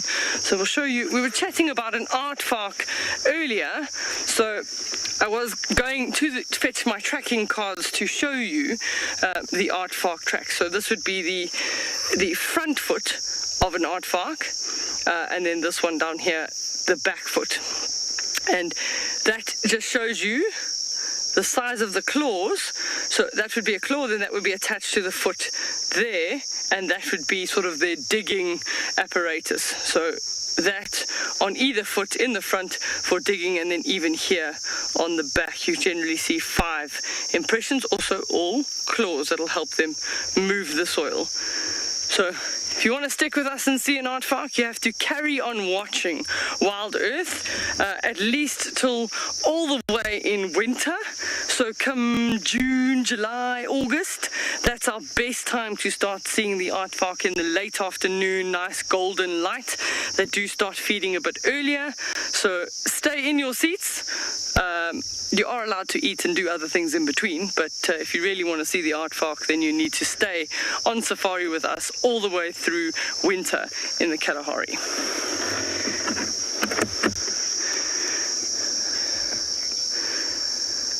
We're going to send you across to Djuma, where Andrew is just absorbing the sounds.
I guess that is the face of a completely satisfied customer after a good old mud wallow, a good drink, a bit of a swim, happy to continue on feeding into the sunset. Oh, and there's some other buffaloes doing other things. There's some that are scratching themselves, some that are moving away from the waterhole. I think my big head's going to get in the way though. Just having a good old scratch against that tree. It's like a all-in-one. It's everything that you could want from a spa session. And they're all moving off now. Most of the buffaloes have left the water, heading back actually in the direction they came, so probably going to go back to that nice open clearing that we found them in this morning. A lot of birds calling right now. As the sun sets, we get what's called the, not really the dawn chorus, it's like the dusk chorus. All the birds are announcing that they're going to rest for the evening. So yeah, you can see the mud all over the side of that buffalo, forming a nice thick layer all the way down its legs. Yesterday, Seb and I drove past some wildebeest, and we got attacked by a swarm of biting little flies. And it was incredible. I mean, we can chase them and we can spray bug spray and things on to protect ourselves. We can drive away very quickly in the car. But these things chased us for ages, probably for about half an hour. We had a swarm of flies. So imagine if you're a buffalo herd, and each of those buffaloes, sometimes if you get the sun just right, you see clouds of these flies, thousands and thousands of them. Oh, that was a funny face. Are you tired? I did a bit of a yawn there. Are you tired? Yeah, it's been a tough day, I think. Tough day. He's deep in thought. I wonder what a buffalo would think about, to be honest. Maybe the next meal. or the next mud wallow. But this one will be protected from the flies. No worries. No massive swarms of flies going to bother this one. He's actually not even finished yet. Look at the muscles on the shoulders, the neck. Oh, that is what makes these things so dangerous. They look docile and they look slow, but they're not at all. They are super quick if they want to be. They can turn on a hairpin, and they can accelerate run. And that's why buffaloes are considered to be one of the most dangerous, and that's why I think they're super cool. And they have no fear either. They'll often run away in a group, but that's not fear. That's them moving distance to get a bit of a better idea what the danger is. But if anything attacks them, they will create this solid wall of horns and muscle. You can see off almost any predator.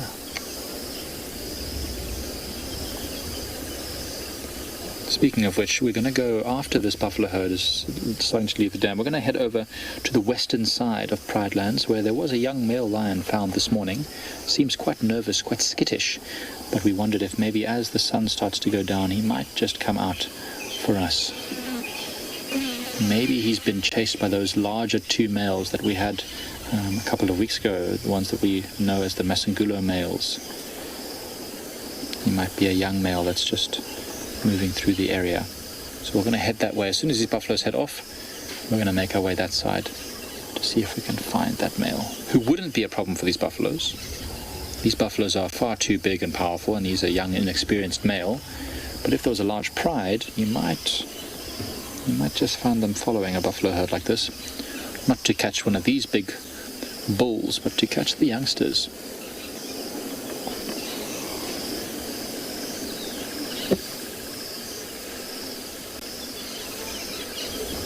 Look at those ears hanging low like that. Buffalo's hearing is not their best sense. Certainly I think they're... Oh, he's yawning again. He must be very tired. He's been busy, perhaps fighting. He's a very big bull. We were just saying, Seb, how big this bull is, so maybe he's quite strong. He's been fighting with other bulls for females. There's another big bull in the back there. He looks even bigger, actually.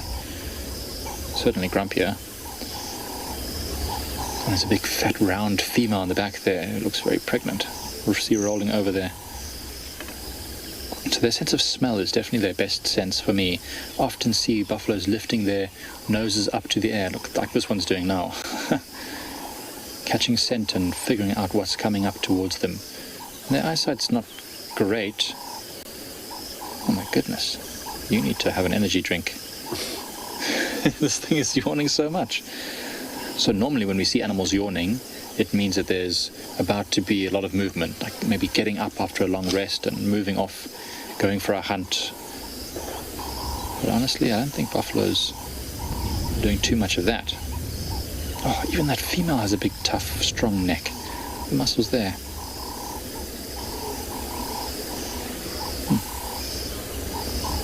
Awesome to watch in this. There's also a very round female. I don't know if you can see it. She kind of looks like a seal. You know those seals that have those big round bodies and a tiny head?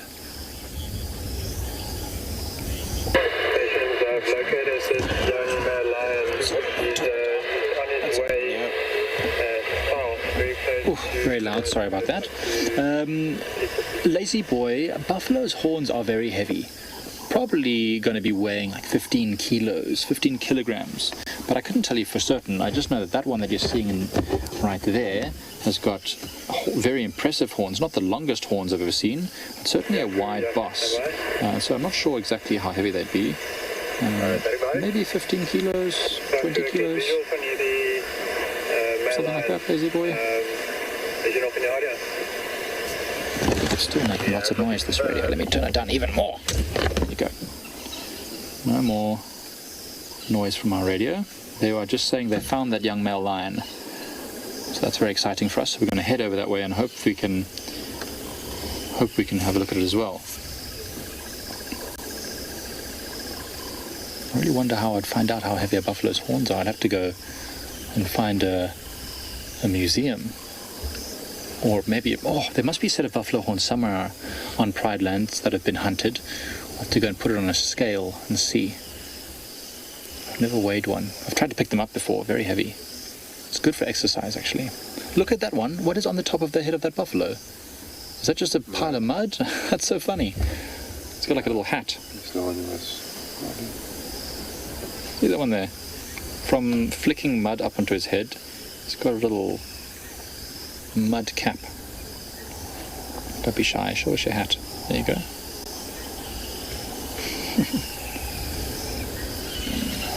It's very sun conscious.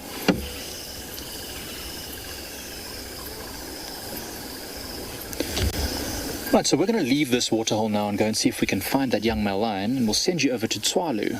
They're also at a waterhole.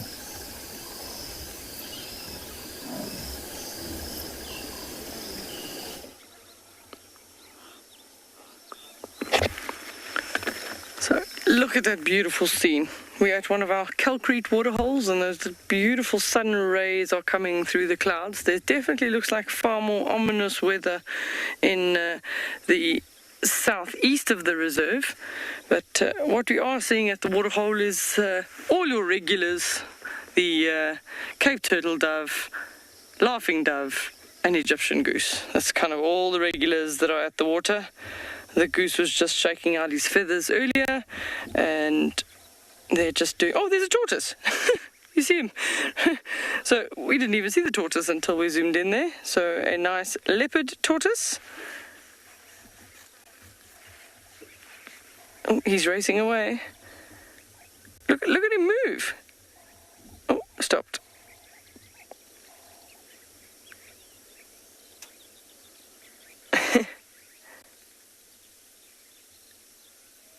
Look at him go. They move a lot faster than you think. It depends what their mission is. So the fact that it's moving that way suggests it's already had a drink, or it's been to the water. It's on its way, leaving the water. But there's a nice size comparison between tortoise and goose. The Egyptian goose. There's only one Egyptian goose, which is quite strange. You normally see them in a monogamous pair. They're both going their separate ways. But what was at the waterhole earlier was a nice male giraffe. He's making his way off into the south. That way. Left. So, Darby, can you not see the giraffe? That big thing in front of us? Yes, that.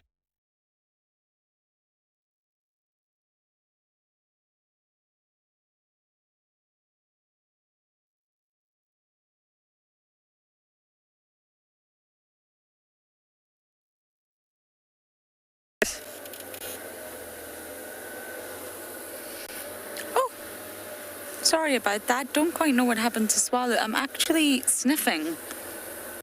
You've caught me sniffing. There's an awful smell here. It smells like dead, rotten flesh.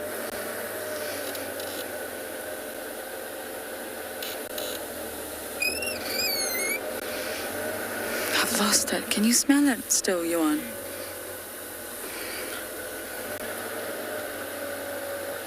I just wondered if there's possibly something in this drainage line that I'm actually going to pop in. That smell was very, very strong. Let's go in and see.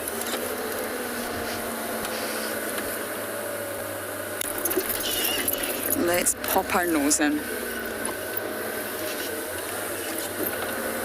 We do get the carrion bush out here, which is a wonderful plant that smells exactly like rotten flesh. It attracts the insects, so it works. That's exactly what it wants to do for pollination purposes. But I just wonder if there's a carcass down here.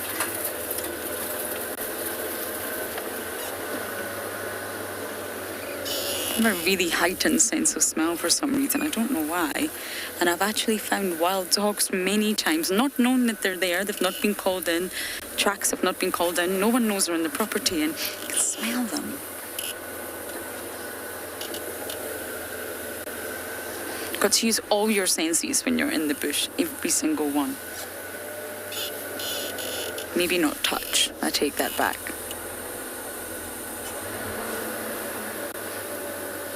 I don't smell it anymore, but it was very strong up there. It smelled just like a carcass.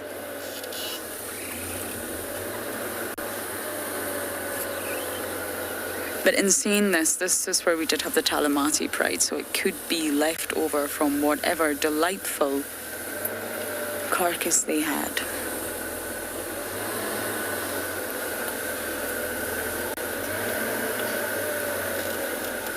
It can also be something small, a bird or scrub hair that's starting to decompose. Doesn't necessarily mean that it's something big, but I can't see anything.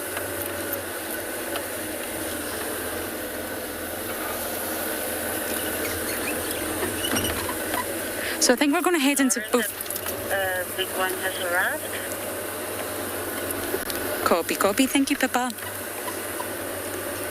I think we're going to head to Bufosuk. I want to check that hippo carcass, see if there's any hyenas on the carcass. I believe there might be, and to see what else is going on. I think dark mane's moved off as far as I know, but the young male Talamati is still there. Now we've got a bit of a traffic jam up ahead, I'm afraid.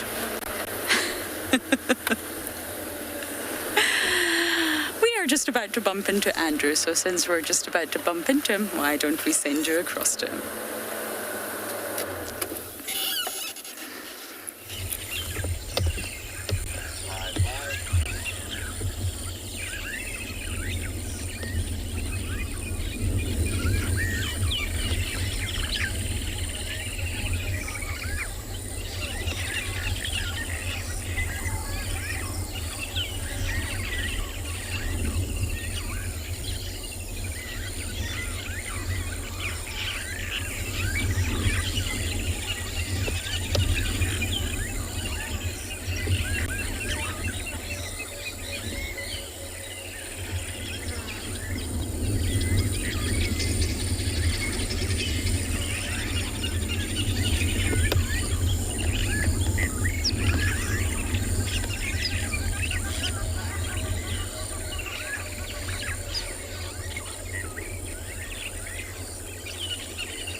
Can you get it?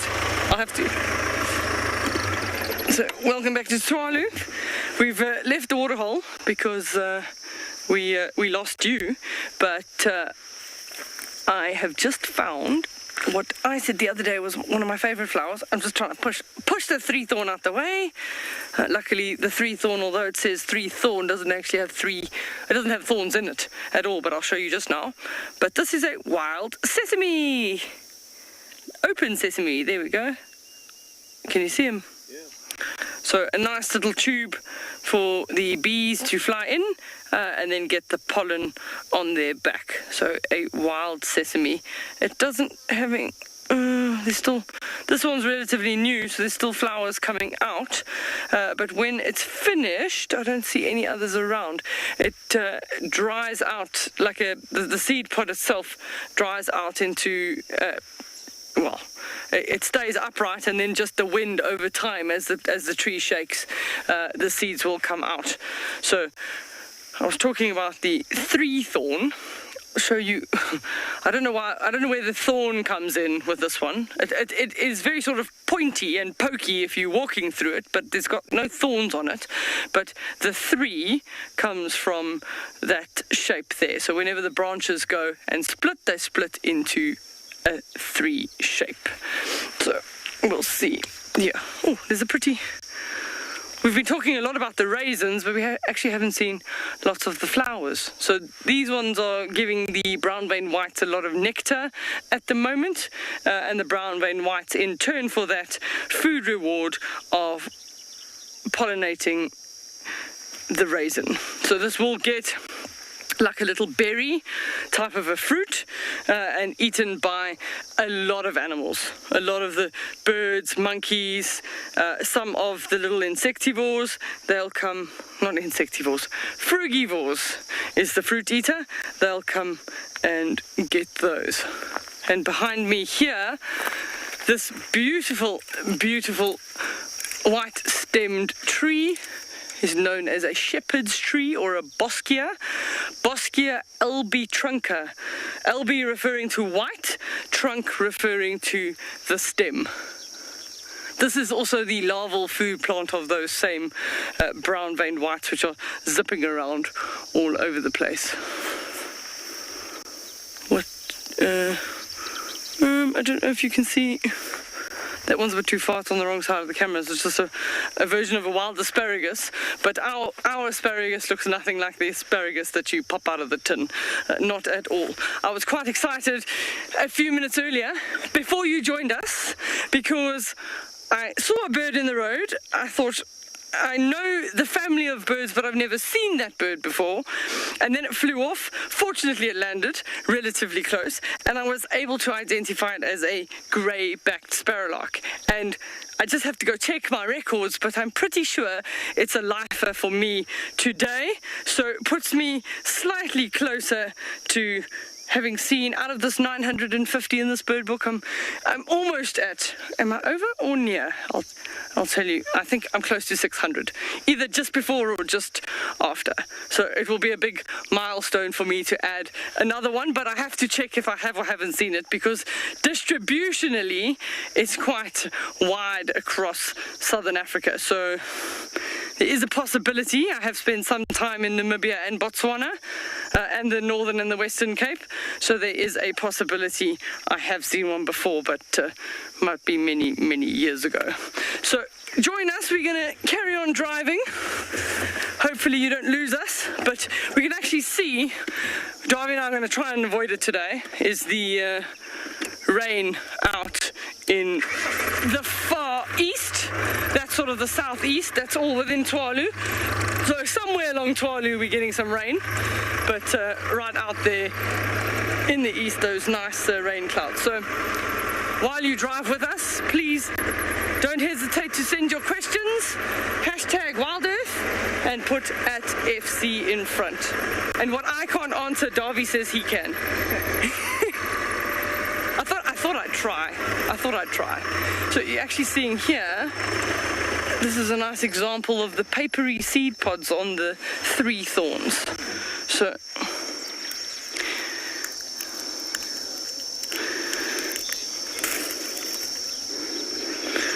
Sinek is asking if the 3 thorn is the smallest acacia we get at Tswalu. So it's actually not an acacia. It's a rygosum. So it forms part of the sort of wild pomegranate group. The smallest acacia that we get, I'm trying to think, well, the grey camelthorns don't get very big. The candlepot. The candlepot acacia, we'll have to show you one of those. That's generally a short one that makes a thicket, but no more than 1 meter in height. So I've pulled the seed pod off. I'm going to actually just drop it here, and you can see all those little papery seeds. They're about to come. They were ready to come out because the seed pod had already split open. And when you have a seed pod that's got sort of paper on the outside, there's two ways that this particular seed can be dispersed. One of them would be to sort of float on water. If there's a large movement or a body of water, then it can it's a very lightweight seed. It will move on water. And the other one is, of course, if it gets pushed on the wind. So a beautiful three-thorn seed, but not an acacia, a rygosum. So the wild pomegranate family. I don't see anything. We're gonna distribute these out to make more little three thorns. So yeah, the name three thorn is the misleading part on this particular bush, because there are no thorns. Watch out, Davy.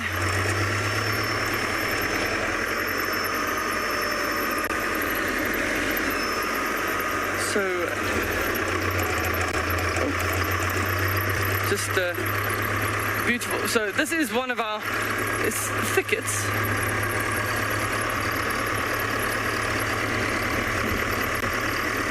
So Crafty Stash is asking the question, why don't we get elephants in Tswalu? And although Tswalu is a very large area and elephants would have moved through these areas historically, they didn't live here all the time. If they came through the deserts of Namibia, they would generally come along the river lines, and we don't have any permanent sources of water. We've got no river lines, we've got no large camel thorn trees or anything that could sustain elephants. And all we would land up doing, even if the property got exceptionally large, all you would land up doing by introducing elephants is you'd actually start changing the biodiversity, because a lot of the plants wouldn't be used to the heavy impact that elephants would have on these environments. So, and you'd also have to have down here, there's a very busy butterfly.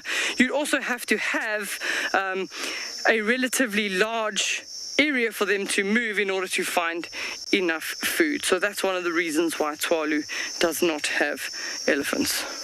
So look at this beautiful patch of devil's thorns. It's beautiful now because it's lots and lots of yellow flowers, but come the time where the flowers have been pollinated, they make these nasty little thorns that everybody treks in under their shoes into their house, and then you barefoot and then you stand on it and you'll know all about it. But we're just going to stand by here and see what other insects come to our devil's thorn patch.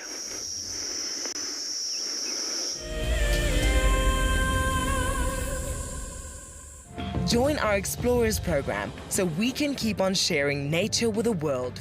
For a monthly subscription, you will have the opportunity to win fantastic Wild Earth expeditions, have access to an animal identification app, receive weekly highlights from our shows, and much more. All the money will go to keeping these live safaris on air, which in turn connects a global population with nature.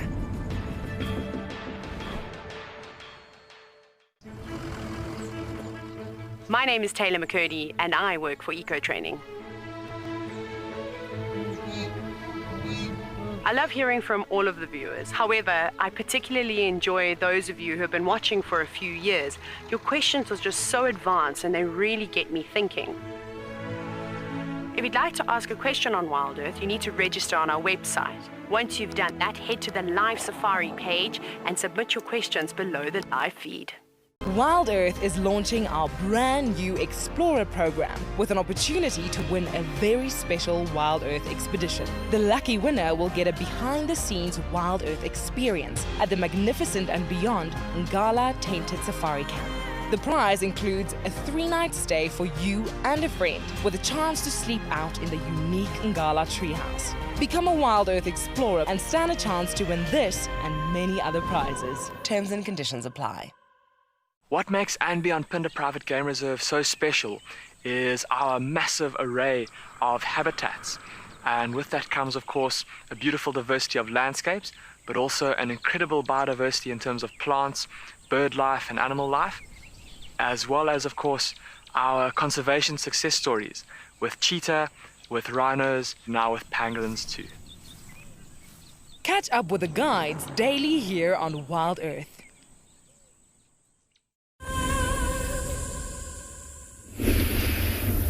Welcome back to And Beyond Phinda.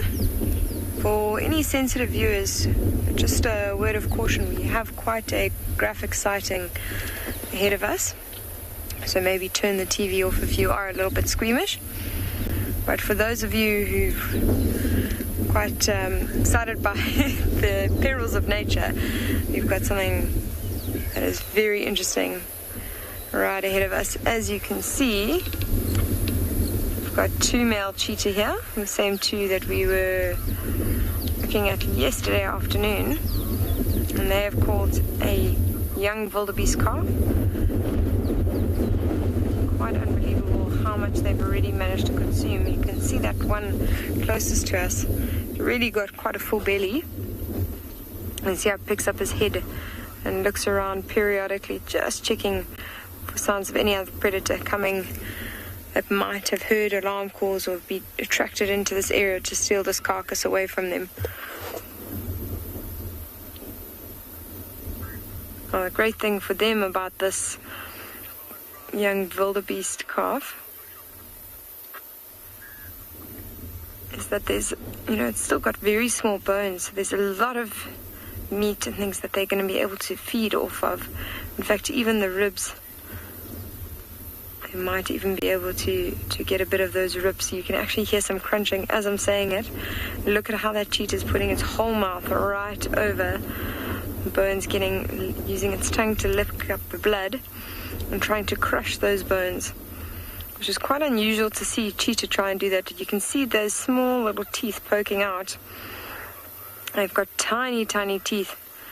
As it pulls it to the side, they've got their back teeth are very much act like scissors and cut through meat and muscle.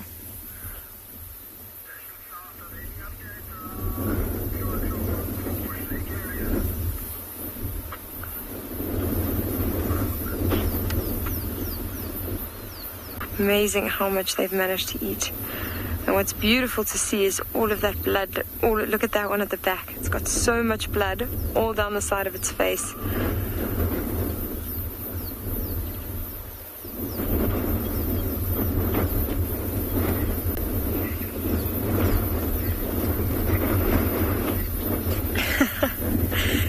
Leopard lover, I love your comment. Spot heaven indeed. We're so lucky to be able to see these things. The variety of predators that Africa has to offer. And especially with cheetah, they are quite endangered. There's only about 7,100 left in the world, or in the wild, let's say. This one's got a hairball. Look at that. It's busy coughing. So the wild cats actually do get hairballs, just like domestic cats, and it's a combination from grooming themselves, but also they do also lick off the fur of some carcasses. So to get down to the skin, or actually right to the meat, you actually might see them lick the skin and get off some of that fur. They've got a very, very rough tongue, sort of like sandpaper. So they'll get off that fur. Sometimes you see them cough just like that, and every now and then you might see them get a fur ball or a hairball.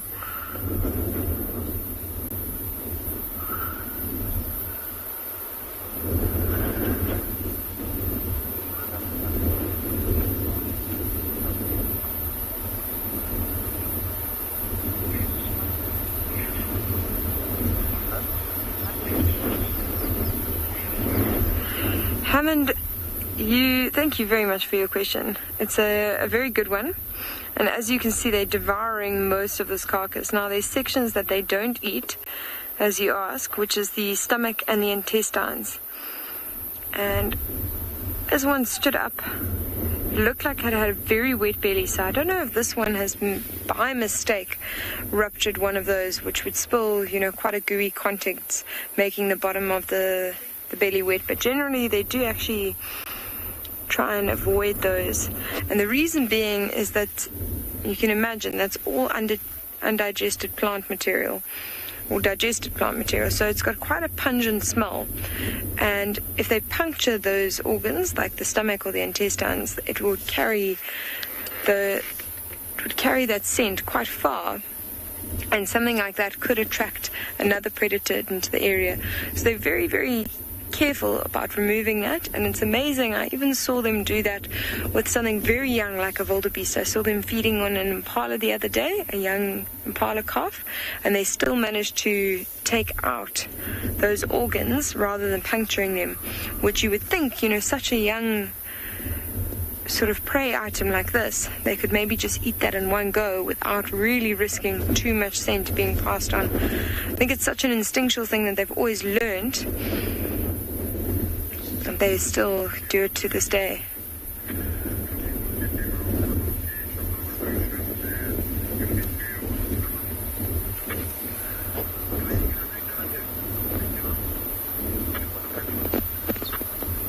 They've now gone onto the one leg.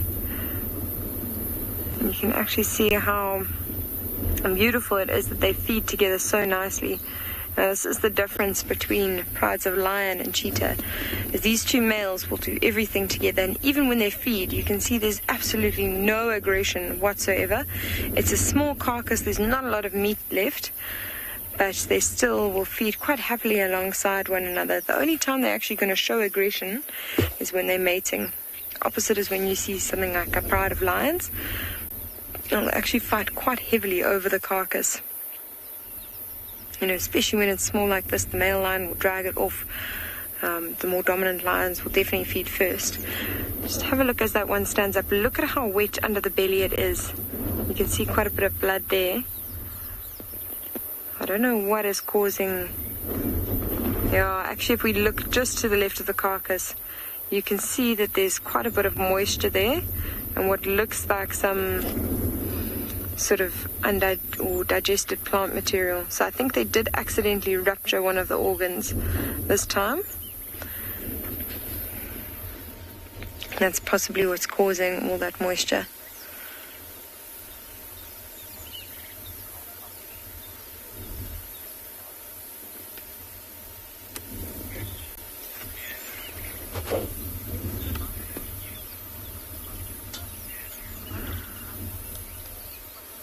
Andrew, with cheetah, they are slightly different to other predators. Now, they are not opportunistic hunters. Lions and leopard both will try and get every opportunity they can for hunting.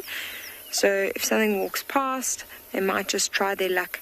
And there's a few reasons why they differ to cheetah, is that, they don't use as much energy when they try and hunt, because cheetah have to run and build up quite a bit of speed. So you can imagine how much more energy you use when you sprint.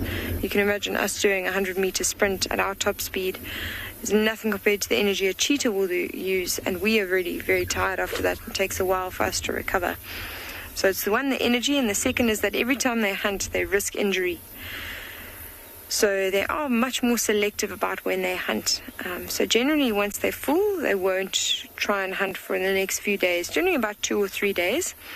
And then they'll start looking for opportunities to hunt again, which may take another few days. So generally, maybe every 4 or 5 days, they'll average a proper kill. But it will vary very much on the availability of prey, the circumstance of that time, and a variety of other factors.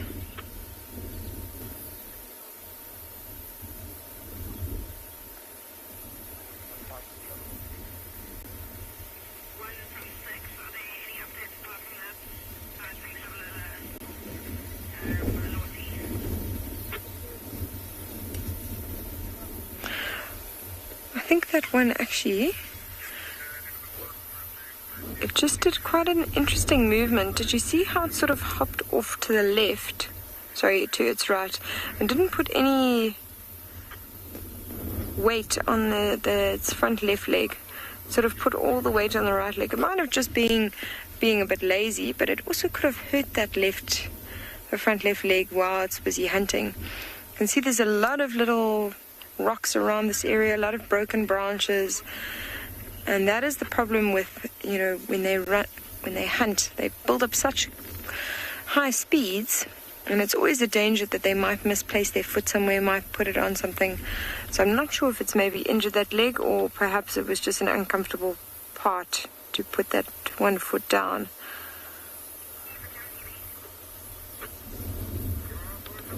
can actually see how they've peeled that skin back. They're one feeding at the moment. You can see that skin's peeled right back. It's getting right into the meat there.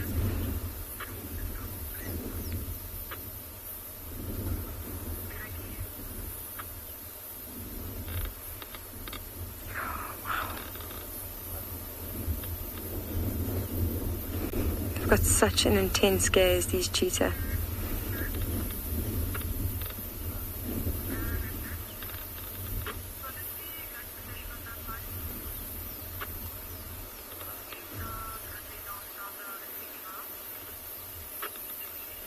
If we have a look at the contrast between these two males as well, you can see the one on the right is quite a bit lighter than the one on the left. It's much more dark in color. What's quite interesting is the color of that one on the left's eyes are also, they generally have a very amber color, these cheetah, but that one seems to be almost a little bit more brown than usual.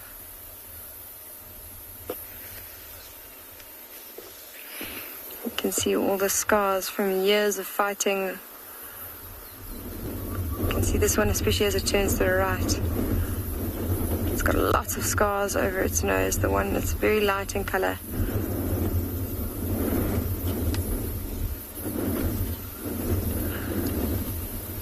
You can see how heavily that one on the left is panting still. It's possible that that one was the one that actually took this wildebeest calf down. They do pant quite heavily after hunting. Generally takes about half an hour after they've made the kill to slow their heart rate down. And also pant heavily to aid digestion. But I think if we just compare the heart rate between both of them and that breathing pattern, you can see that one on the left is still panting a bit more heavily. So I think he was possibly the one that did the main chase.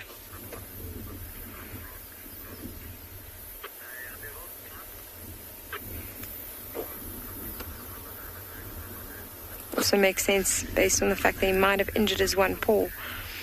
And that could have been done in the chase, as we've discussed before.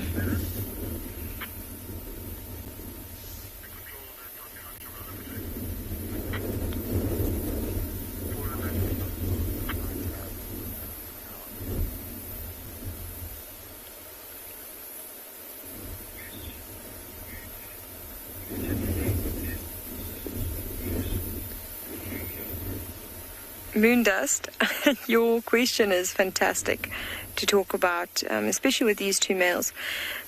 Yes, unrelated males can form coalitions, and in this case, these two are actually separated by a year. They are not brothers.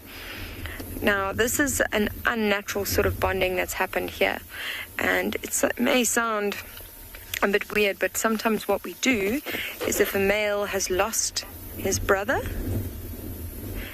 due to predation or a snake bite or something, and there's another male that's on his own, we will forcibly bond them, meaning we'll take them into a boma area and they'll spend a month or two in that boma getting used to each other, and slowly they'll form a bond. And as you can see, that bond becomes really strong, and these two feed together quite happily these days, despite not being related. Now, the reason we do that is because, as I said before, cheetah are very endangered, only 7,100 left in the wild, and we need to do whatever we can to protect them. So with these two, we've done that. Well, in fact, they actually came from a reserve called Manyoni where they did that, but we've done it here in Pinda as well. And we find that they're far, far more successful in a coalition than they would be by themselves. Now, in the wild, it can also happen that an unrelated male will join a coalition. It will be up to the cheetahs to decide whether it's in their benefit to do that or not. The male that's unrelated will have to be very submissive and continually approach the other males. They can react incredibly negatively to that. In fact, male cheetah are known to kill other male cheetahs, so it's quite a risky move. But if the dominant coalition actually feel it's in their benefit, or that one cheetah feels it's in its benefit to add another cheetah to the coalition, then it can be receptive to that. And it will weigh up the options, because on the pro side, there'll be other assistance when hunting, like for instance, this one might be injured, I'm not sure. But then the other male can still hunt, and they can both feed that way.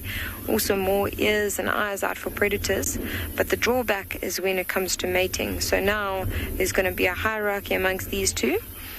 And we've seen that one on the right seems to be the dominant male in this coalition, which means that if they come across a female in estrus, he is the one that will get mating rights. So he will mate firstly, and the other one might try and fight for a chance to mate with her, or might just let the dominant male go ahead and mate with her straight away.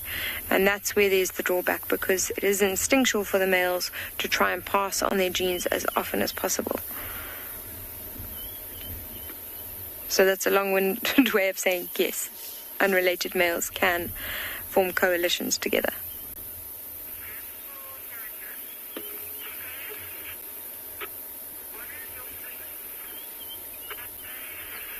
You can even see the hierarchy just between them two, just based on how much the one has fed on the right. Even though they feed quite happily together, you can already see he's got quite a fuller belly than compared to the one on the left.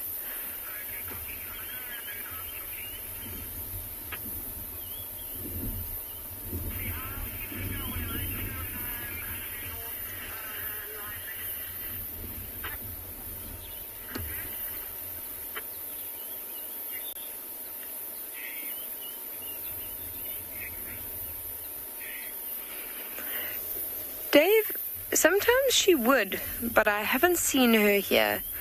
It would, I think as soon as she's realized that there's no hope for her calf, she might move off, because it really does take the amount of time for them to really be sure of the fate of their calf, and then generally they accept the fate and carry on. It's a really good question though, because I have seen, cases where and the mother did hang around for quite a while. In fact, recently we saw a wildebeest calf, but there was no sign that it had actually been killed by anything. I think it was probably natural causes, maybe something was born sort of underdeveloped, but it was certainly a few days old, and it was quite heartbreaking because you could see where the tracks of the mother had actually walked in circles around a calf repeatedly, trying to sort of nudge it up, get it to wake up, and eventually moved off.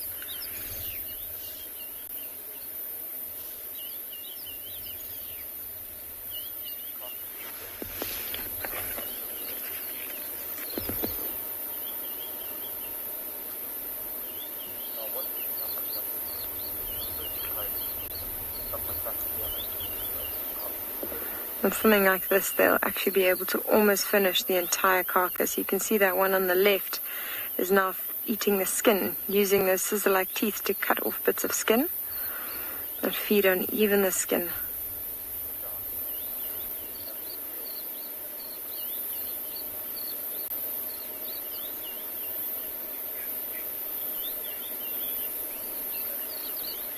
So I think we'll sit here with these males for a little bit. But I hear they've got some interesting weather going on in Tswalu, so it might be a beautiful scene for you all to go and have a look what's happening there.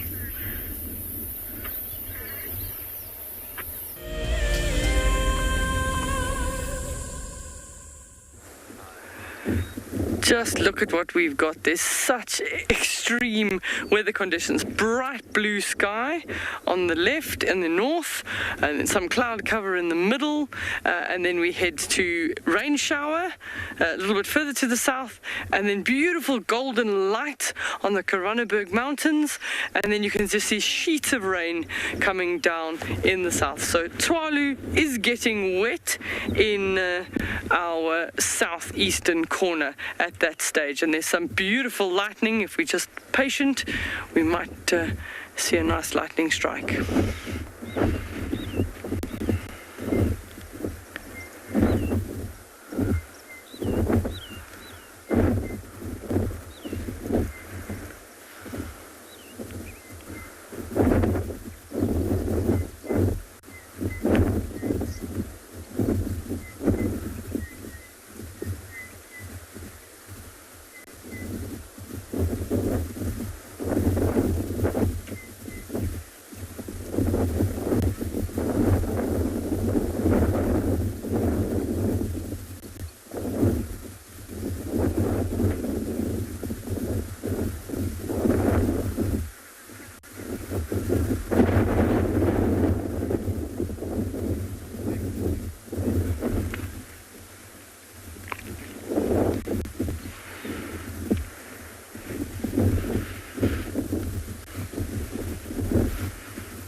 So it's looking rather ominous for us. The wind is coming in from the south, so Darby and I are starting to run home.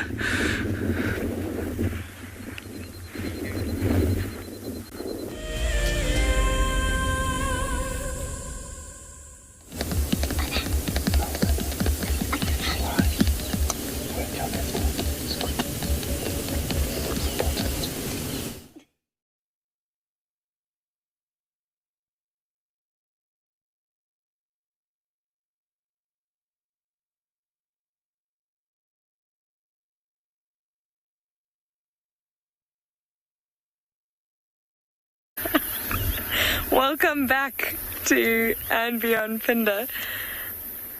We're still with these cheetah, and as we're sitting here, the most beautiful light is starting to hit them.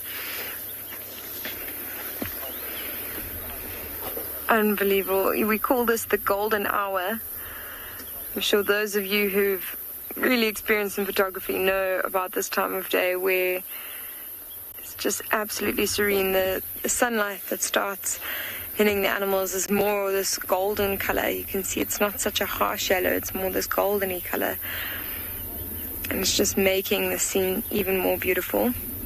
It sounds weird describing something that's actually quite gory as a beautiful scene. But I suppose it is just, it's always wonderful when you see predators that really have a lot against them. There's a lot of predators that are high up on the food chain. There's hyena, lion, leopard, other cheetah, all in competition with these ones here. And it's amazing when you see them successful. You know that they've got full bellies after this. The next few days they don't have to worry about much. They can just go into an open area, relax, digest their food, and just keep a lookout for predators. And always when they're hunting, that's when they're at the most at risk, because now they have to move through areas they don't know what's there. They have to go into thickets where anything might be lying behind a bush. Look at that.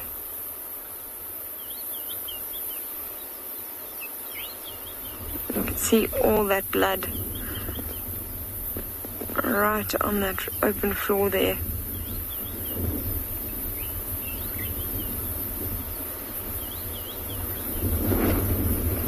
A little bit of me is wondering if perhaps the mother was busy giving birth when these cheetah managed to kill this wildebeest, just based on the amount of blood I'm seeing around.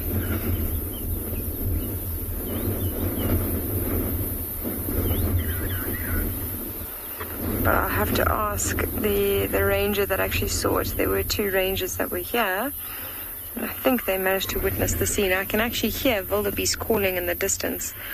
So we had a viewer earlier ask if the mother would hang around. There certainly are wildebeest not far away from here that are busy calling. And that's what caught that cheetah's attention. Yeah, it is limping a little bit. You can see it's trying not to put a lot of weight on that front left leg. I don't think it's a bad injury. I can't see any bone or anything sticking out. I think maybe it's just sprained its wrist or something like that, as it was doing quite a long run, quite an exertion run. So most likely we'll just take a day or 2 to recover and all should be fine. And like I said, it's in a really good position because they've got full bellies. They don't have to do much in the next few days. And luckily for him, he's got this other male in his coalition who's very capable of hunting.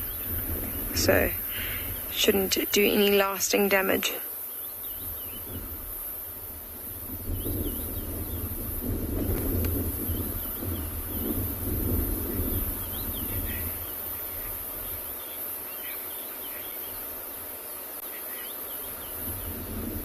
Elay, that is a really fantastic question, and the answer is no, I haven't, and I actually don't think that they do. The problem is that cheetah are so nervous of other predators that even if they come across a carcass, it's unlikely that they're going to feed on it because they are scared that it is an abandoned carcass from another predator that maybe has just gone to fetch its cubs or gone to drink, and that'll put them in a compromising position. It's really interesting that you asked this question because when I was found a young wildebeest calf the other day on drive, and we determined it was natural causes that had killed it. We were discussing what might come and feed on it, and the question came up with cheetah. And I was lucky to be working with a very experienced tracker by the name of Pat, who's been working on this reserve for 25 years. And so that is the most unbelievable wealth of knowledge you could hope for. You know, a lot of books, you'll read all these things, but it's very subjective to the animals that's studied at that time, you know, the sightings that they managed to have and how they behave in a particular area. So if you come across someone who's worked in the industry for 25 years, you can imagine what interesting information can come out of that. And he said, no, cheetah do not scavenge.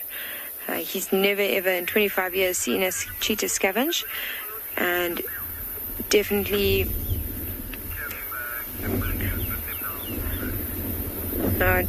it is to try and avoid conflict with other predators. You can make your way as a second. It's just myself here.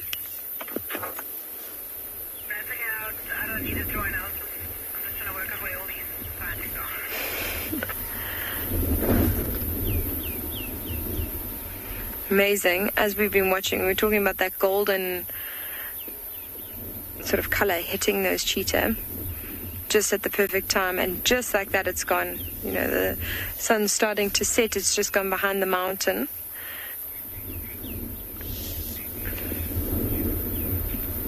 And this is the time that those cheetah are going to start becoming quite wary of their surroundings.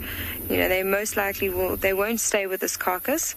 They're going to finish what they can, and as it starts getting dark, they're going to go into an open area to try and avoid any conflict with predators such as lion. And Mike has actually got one of those predators. As we're saying, they're becoming more active, and he seems to have already found one. So we're going to send you over to him.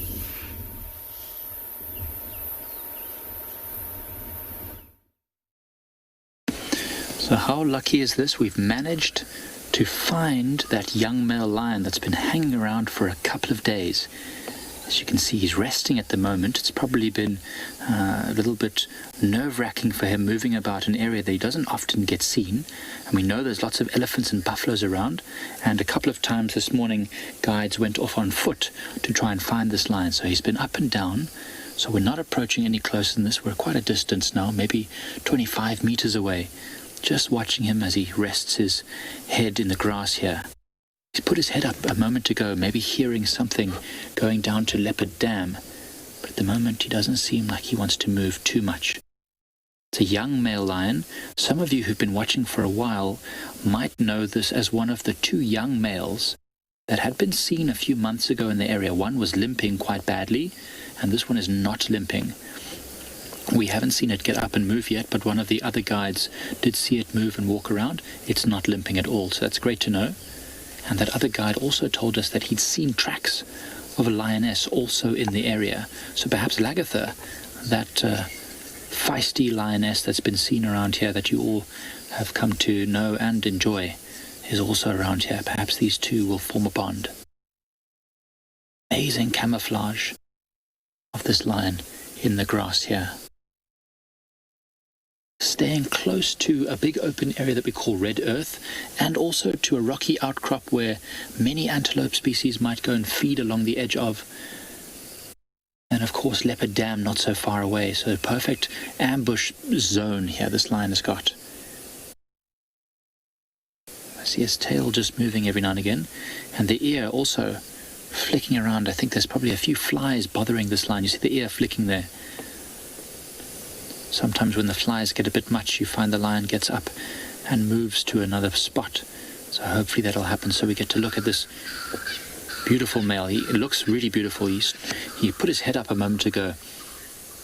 We saw the lovely blonde mane around his chin, darkness right on his chest there. So I think he's going to be a beautiful dark-maned lion as he gets a bit older. See the ear just swiveled, listening to something behind. Of course, the sound of my voice will easily carry to this lion. He's got an incredible sense of hearing. And definitely knows we're here, been watching us and seeing us. But perhaps just something moving in the grass behind this lion. Really would love to see this lion sticking around this area we were discussing earlier. There's not that many other lions that use this part of Pridelands as their territory. So this lion who's young, who has to spend all of his time avoiding conflict with larger, more dominant males, might just be thinking about carving out a little territory of his own in this area, which would be great for us because it's nestled beautifully in the western side of Pridelands, not too far north. Actually, not so far. In fact, this might be one of the lions which was cornered by hyenas on a rocky ridge a few months ago. To come back to explore the area again, and as long as he keeps a low profile, the hyenas should not bother this lion. If it makes a kill, it will have to defend itself, which is wherein the problem lies. That's why we think the lions have been avoiding this area of Pridelands for a little while now. They've got cubs. The pride that's been using the eastern portion of the area we can traverse, called Kwenga. They've been hanging around there quite a lot, and they've got at least 6 young cubs, so perhaps that's why they're staying away from this area, because of all the hyena activity. Speaking of hyenas, I think Lauren's got one right now.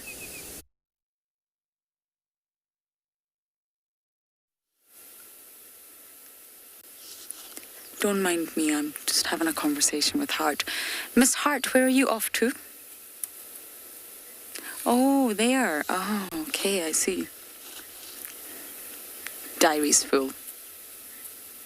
Oh, no, we're going to have a little scratch. She's been standing here for about a few minutes now. Hart, where's Intima? Which den is she going to use? Do you know?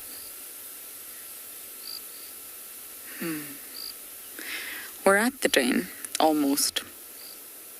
And I'm hoping there's another adult there. If not, no, don't walk away, Hart. I was enjoying our conversation.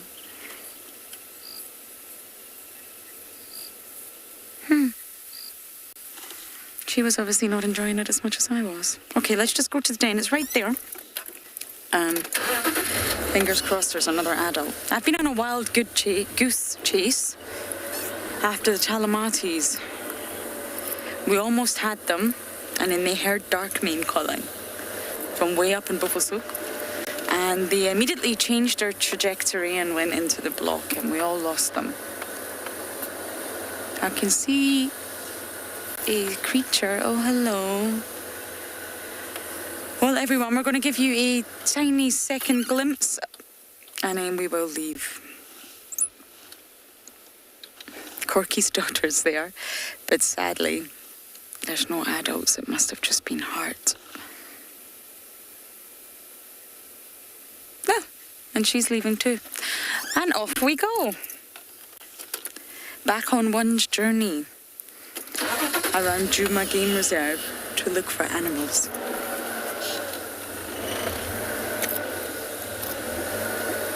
I'm just going to drive slowly. Sometimes the adults sleep all around the den, but I really don't see anyone.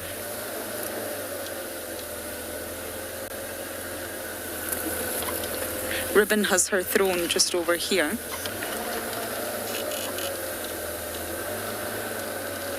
Nope, no luck, I'm afraid. So one must leave the den.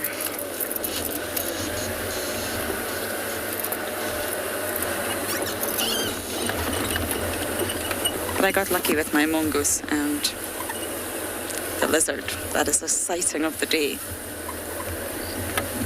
Such a joy to see that.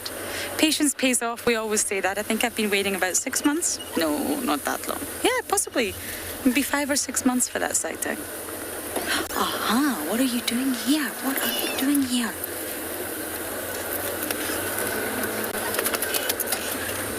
That's fascinating. I wonder why Hart was popping her head in den number 2.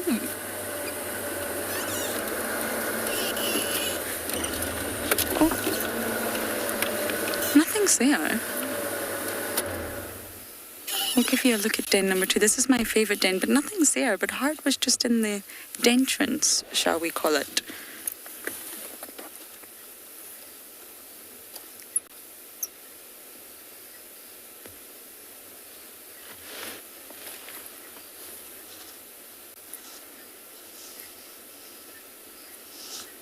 Nope, nothing. The reason I came by here when I saw her was because I'm curious about Intima. I'm wondering if Intima would use a Dane that her mother has used, a Dane that she's familiar with. And she is familiar with Dane number 2. I can still see heart.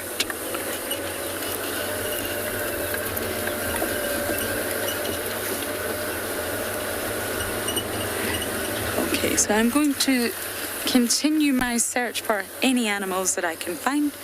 But of course, Kim's already got her cheetahs and pinned up.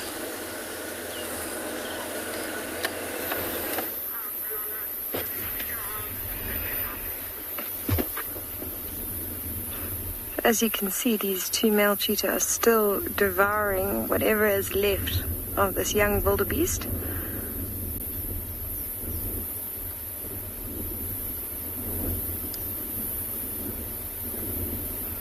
There's very little meat actually left on the bone. You can see that limb off to the left is completely eaten right down to the bone.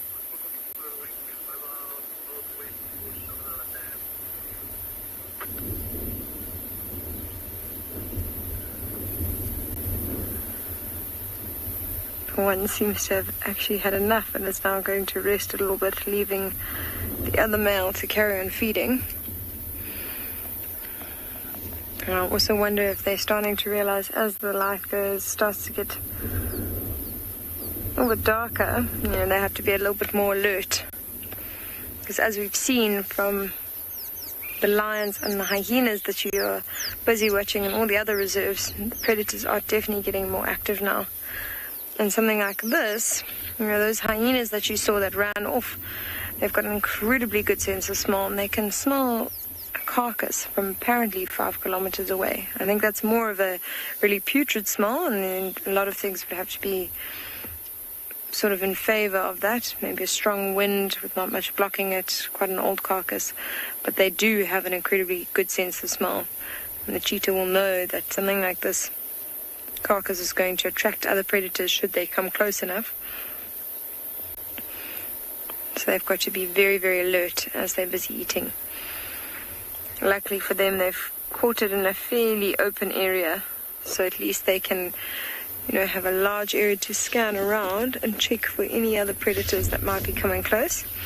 What's beautiful from this angle is you can see the contrast between these 2 males. The one on the left, very, very pale in color, and then the one on the right much darker. So one on the left is incredibly pale for a cheetah. They normally are quite a bit darker, and that's just sort of a little bit of genetic diversity between these 2. As we've said before, they're not brothers. They actually come from a different litter and have been bonded together in a boma area.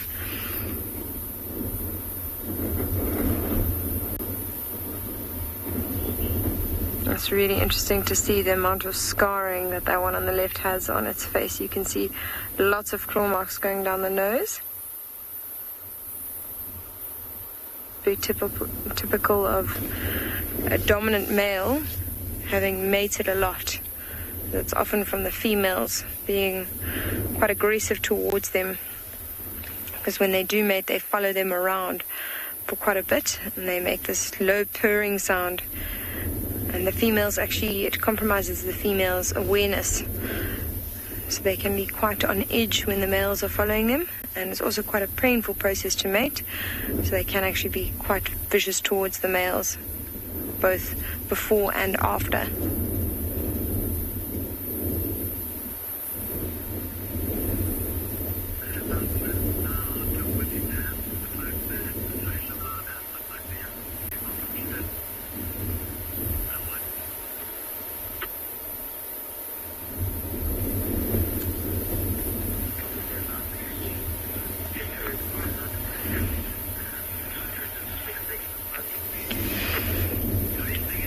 The lazy boy, it's not a huge meal, but as you can see, their bellies are quite full. I would say generally for about 2 days, they most likely aren't going to try and hunt. They'll probably find an open area and sort of wait to digest this food. It can be slightly different with male cheetah though, because they do also have a territory that they need to patrol. So it's possible that they burn off a bit more energy than the females, and so might hunt a bit sooner. But generally about 2 days, I would say, until they start actively looking for other hunting opportunities.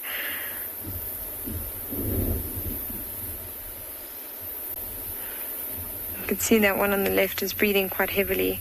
I don't think it's from running now. I'm thinking it's just purely digestion, trying to digest all this amount of food. You often see animals when they're very hot, when they're very full, they'll pant very heavily, just like we're seeing now.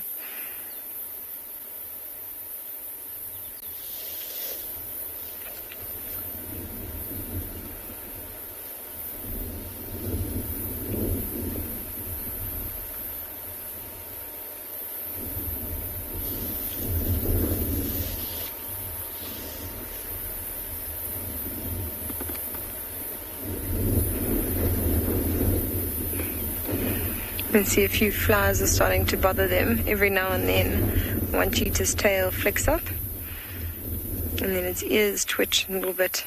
So obviously the flies are coming down to this carcass as well. You can see that ear flicking a little bit on the left there.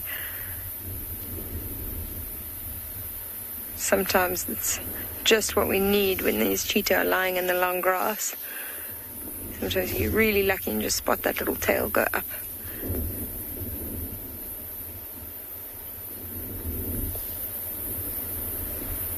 Actually something moving off to our right. I just heard a branch breaking.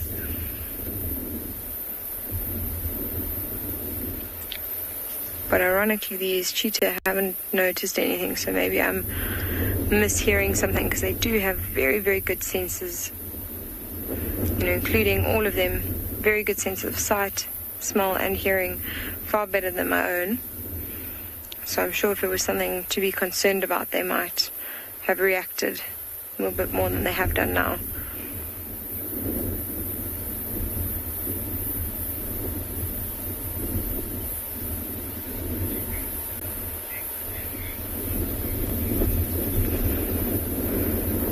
So we're going to sit and take this scene in for a little bit longer.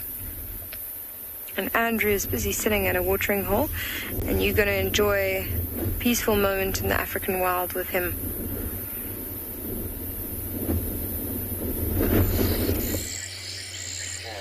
Live.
Well, we haven't had any luck at all finding animals, but do not worry. I'm still trying. On the radio, it just got called in that there is a Madora Ingwe on Torchwood stalking a giraffe. And the giraffe can't quite believe that he's been stalked. Apparently that's what's happening over in Torchwood, but unfortunately we would not make it there in time. I don't know which leopard it is, but he's stalking a giraffe. I wonder if it's Tandy's cub. It's definitely a case of biting off more than you can chew.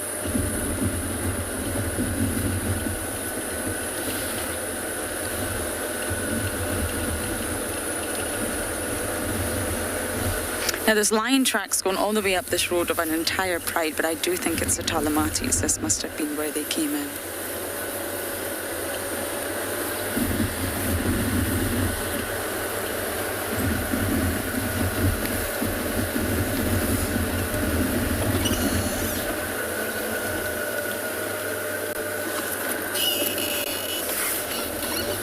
I am very much looking forward to answering your questions, since I have no animals.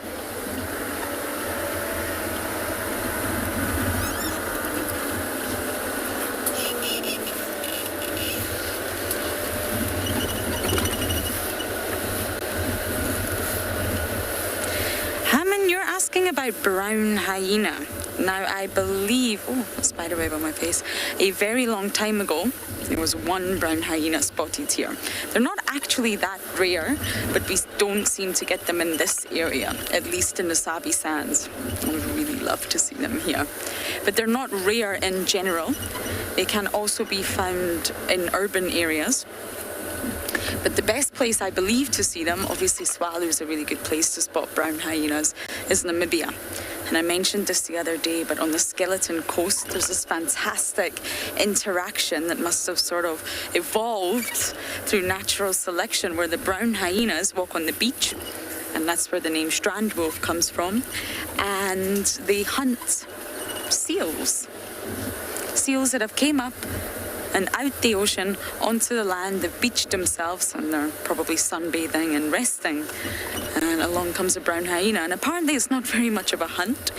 It's more of a case of the brown hyena walking along and just picking up the seals. It's not entirely exciting, but it's fascinating.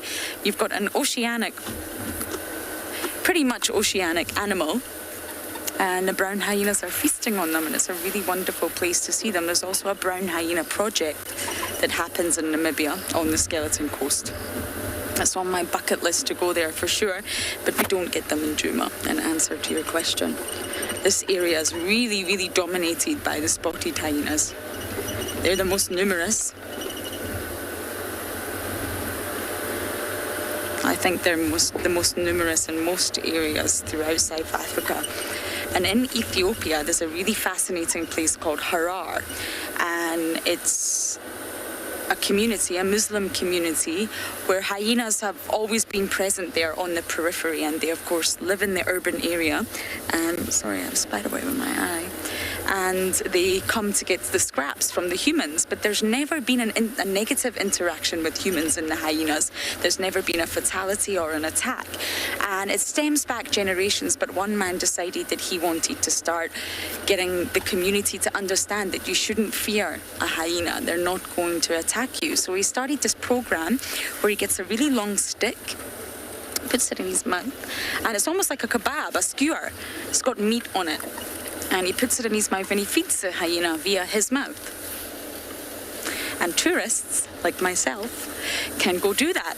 Davi and I almost did that when we were in Ethiopia, but unfortunately, due to some road issue, we were not able to get there. But although I don't personally agree with feeding wild animals, and I'm not promoting that, it's fantastic what this man has done. And it's been passed down from grandfather to father to son. And the entire community now thrives off the tourism and the respect that hyenas bring.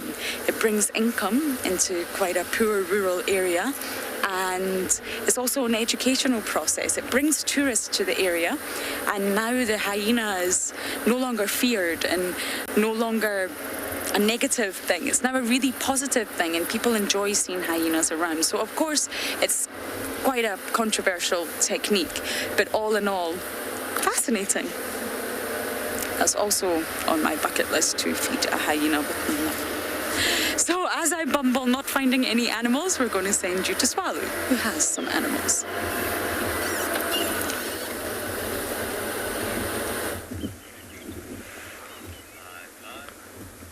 Look at what we have here. Beautiful kudu female, and she's been doing something really strange. She's either smelling the bark of the tree, or she's like nibbling the bark off the tree. We're not 100% sure exactly what she's doing, but it's a behavior I've never seen before. There was a group of them here, so maybe a male has come and sort of scent marked, or she's smelling a wildebeest, or we just don't know. It's quite strange. For me to see. I've never seen them sort of smelling the trees. So the wind's coming in quite strongly from the south now. It is pushing that thunderstorm into us. But there you just see her smelling. There were probably about 5 or 6 others that are also they're starting to mosey their way up the mountain slowly, but fortunately we're relatively close to the lodge, which makes them generally more relaxed. Otherwise, sometimes you just see a very fast dash of a kudu, and all that's left is a white tail. There's a few more there. So you're probably hearing on the mic how strong the wind is now. We may have just missed myself and Darby getting wet this afternoon. It might just swing around us. But there we go, you can see the one nibbling there on the blackthorn. So they are predominantly browsers, so just eating leaves.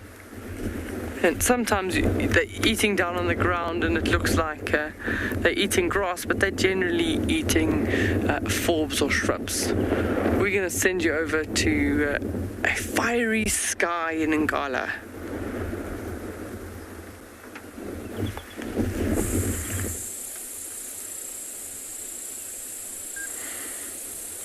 We are just watching the last bit of the sunset here at Ngala, and it is just so beautiful. BK put it quite nicely. He said with the clouds in the background there almost look like smoke in that deep red color. It's literally like the mountains are on fire. And just look at how dramatic it is with that very dark cloud at the top, that thick layer of purple, and then those smaller clouds intimately placed all around. It's a really beautiful scene. It's one of those sunsets that only get better once the sun is actually set. And for a long time we had clear blue skies, and it looks like a big bank of dark cloud is starting to move over. So when we were celebrating, thinking that most of our rain had already come, it might still be on its way with all of these deep dark clouds. But this is such a beautiful, typical Africa sunset. Especially with those dead trees that are sticking out. Those are all dead knob thorns. And marula trees that are silhouetted.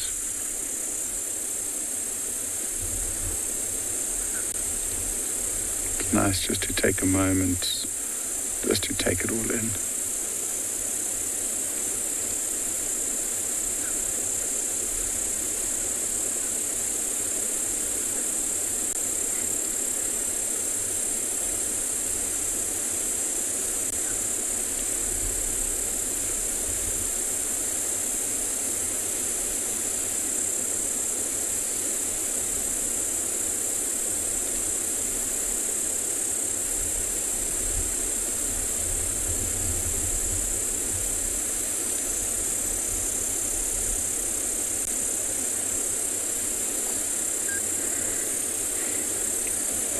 This for me is what it's all about.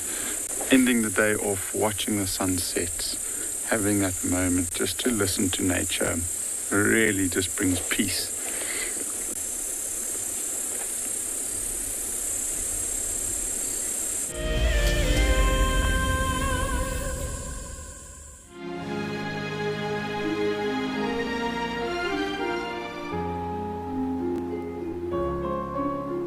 You are cheeky. That was a brave decision. Amber Eyes is... Oh. That is so magic. That was absolutely wonderful. Amber Eyes just gave that cub an enormous hug. Expect the unexpected here on Wild Earth daily. An ever-increasing part of the global population is losing its connection with nature. Wild Earth is here to reduce people's stress and anxiety, allowing you to escape into nature even just for a few hours a day. However, Wild Earth is expensive to run, and we need help from you to keep this ship going. Wild Earth Explorers gives you the opportunity to be part of a program that supports the sharing of nature with the world.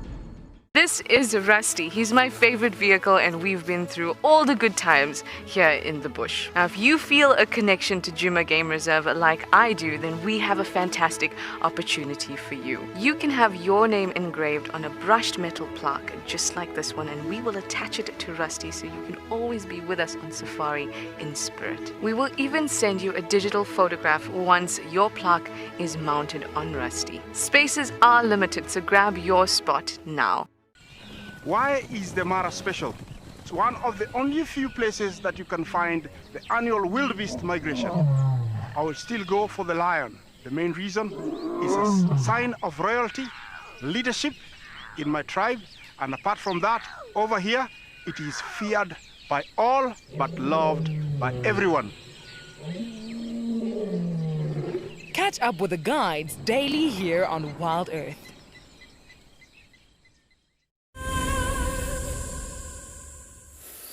I have just entered into a magical wonderland. Look at this, the same termite as the same mound as yesterday, and the alates are streaming out like I'm in some kind of fairy tale. Oh, this is magical. We've got the workers back out, we've got the soldiers out. The alates, the reproductive members of the termite colony, are the ones with the wings. Wings that have taken so long to grow, and wings that will be discarded the minute they make their flight and touch the ground. Oh, this is wonderful. They stream out, and normally once the last alate has left the mound, the workers will seal up the doors, I guess. Use saliva, use soil, and they'll seal up the doors, and that's the termite mound closed. You can see the colour, you can see the soldiers with the big heads, and the much smaller ones are the workers.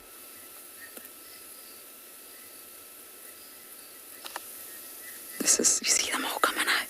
I know it looks a little bit unpleasant when you see that sort of number of insects, but this is really one of nature's greatest spectacles happening right in front of our eyes. When the alates stream from the mound, it's really something special. It's their entire purpose, actually. It's the only way a colony can grow, for these alates to leave their natal mound and disperse, take flight, doesn't matter how big or how long that flight is, land and start their own colony.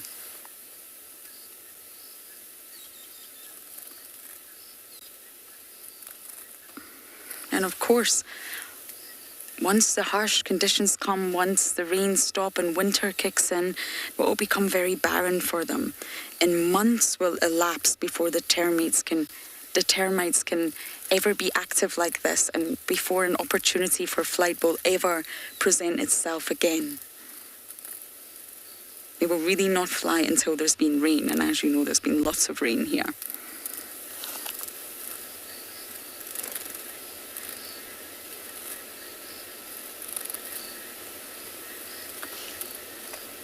They need to fly. If they don't fly, they're defying their sole purpose for existing.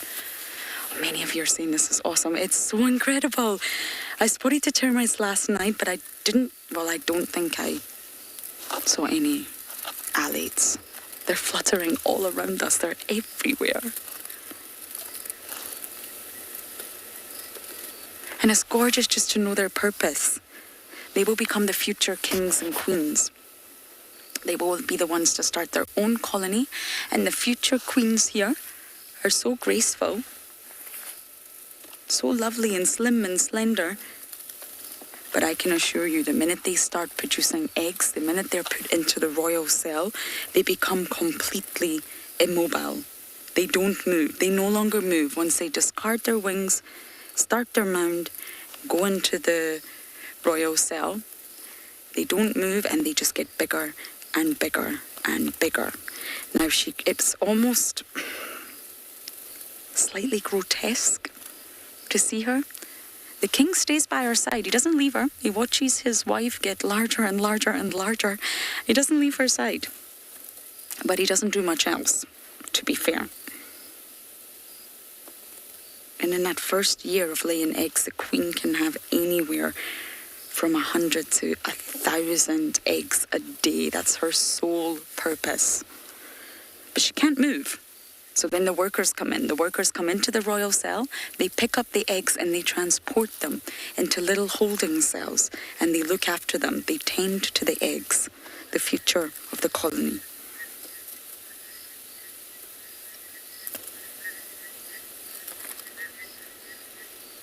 You can tell I'm reading a book on termites right now. It's a really wonderful book and it's free online. I recommend it to anyone. You can just get the PDF online.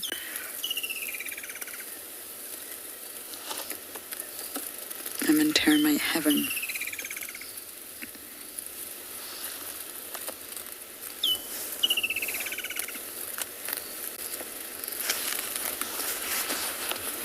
One of the best names that I hear in my ear these days, Dr. Octobong. No. So, of course, genetically, yes, but there will be no other connection.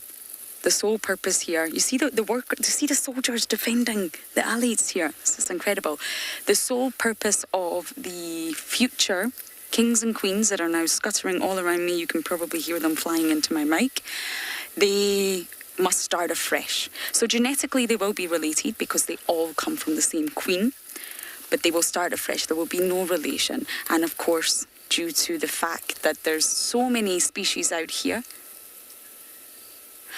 you know, I think this frog is eating them, Johan. You see this frog just here? I think it's a bushveld rain frog. I think it is eating the termites.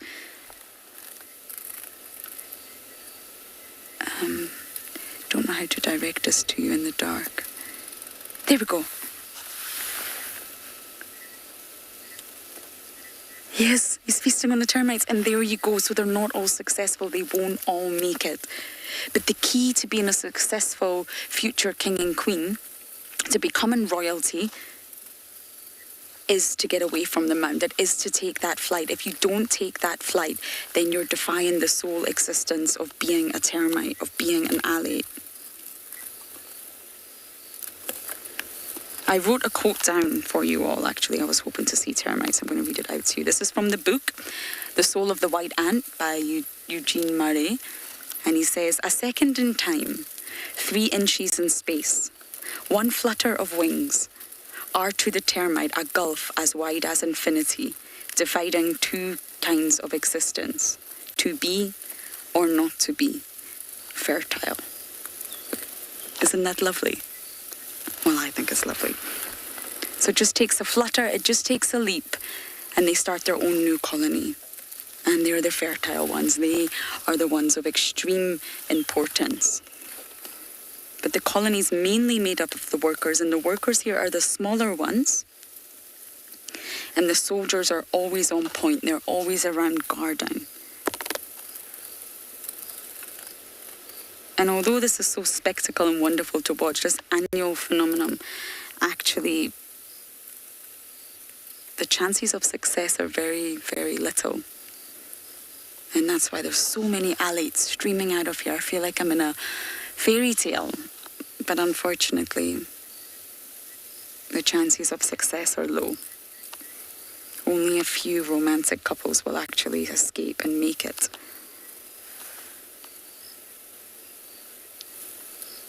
Jerome, absolutely, yes.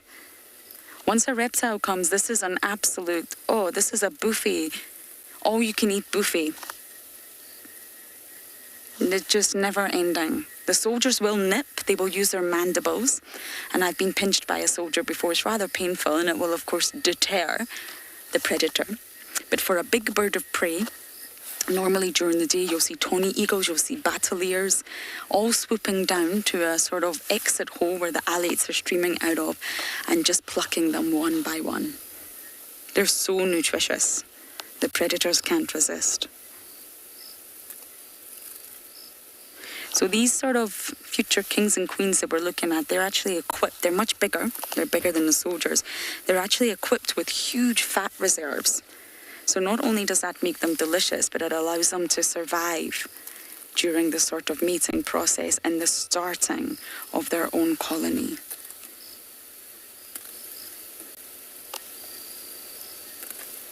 So not only does the rain bring this incredible phenomenon,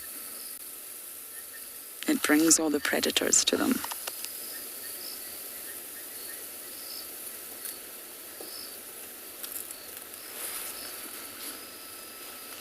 And the workers they look so small, they look so minuscule, and it's so easy to look over them, but they do everything. They look after the eggs, the developing babies, they forage, they maintain the mound, they clean, they attend to the queen's every need, which is actually not that much because she doesn't move. And one of the greatest mysteries, I'm not sure if it's been solved, is nobody knows. Once the queen gets too big for her royal cell, which she does, she gets absolutely grotesquely large and fat. How do they move her?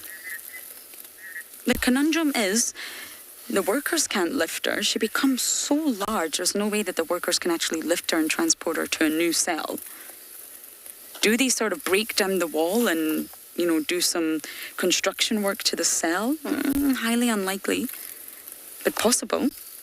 There's also a theory, does that queen die and another queen take her place? And because this all happens deep in the mound in the royal cell, we're not able to see it. That's also possible and would make sense. But it's a bit of a conundrum. Once she gets so large and she outgrows her cell, she appears to then be seen in another cell. How does it happen? The mysteries of the termite world. Now, when the termites hatch from eggs, they become larvae, and they can either become workers or soldiers or the reproductives. How do they know? Is it genetics? How on earth does the sort of larvae get assigned to their role in the caste system? We call this a caste system. And it's a mixture of things. It's a mixture of some social cues, some environmental cues, but it's mainly the queen herself. Using her delightful pheromone-laden poop, she will assign the caste role of each larvae. So she will decide, you are going to become a worker, you are going to become a soldier, and you are going to be a future king or queen. So the division of labor really depends on the queen herself, and she uses her feces, which is lovely, containing lots and lots of pheromones to signal the development of the larvae into what role they will take.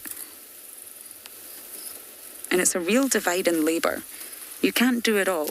You've either got to be soldier, a worker, or a reproductive. So once these alates leave, they've got to search the market for a new home. They've got to bury into the ground and somehow start their own colony. And that's no easy task.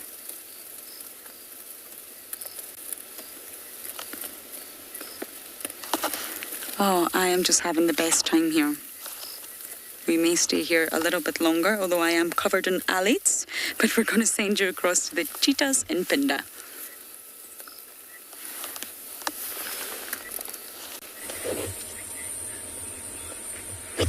Welcome back. I'm glad to hear that Lauren is having a fantastic evening. these males have actually gone up and walked a little bit further away from that carcass. And we spoke a bit earlier about how they wouldn't want to stay around it as it gets dark. And you can see that one at the back is taking his time to really thoroughly groom himself. I can imagine he's trying to get all those hard-to-reach places, get all that blood off from the carcass. Just busy cleaning his chest area. What's quite sweet is they'll actually groom each other as well at some point to try and get those little bits below the chin where their own tongues can't quite reach. You can see this one in the front is now grooming his front paw. Sorry about that. Oh, sweet. Maybe we might actually see this happen now. Oh, that is beautiful.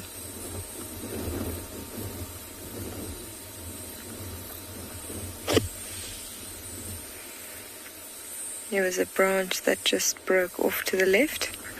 I think it was more likely a branch that fell off the tree. So you could see them quickly change their behavior and quickly have a look.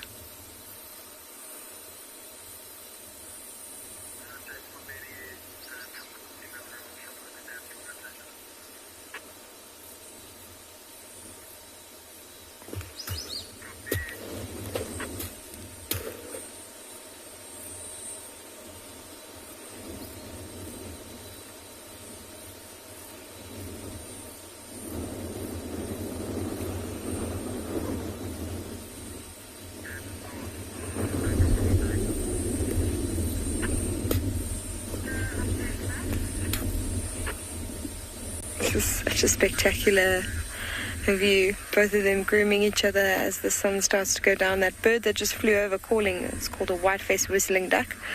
It's probably heading to some water for the evening. You can see the one is now carrying on a little bit further. I think he's trying to put a bit of more distance between him and this carcass. But the one that's still lying down is the one with the injury.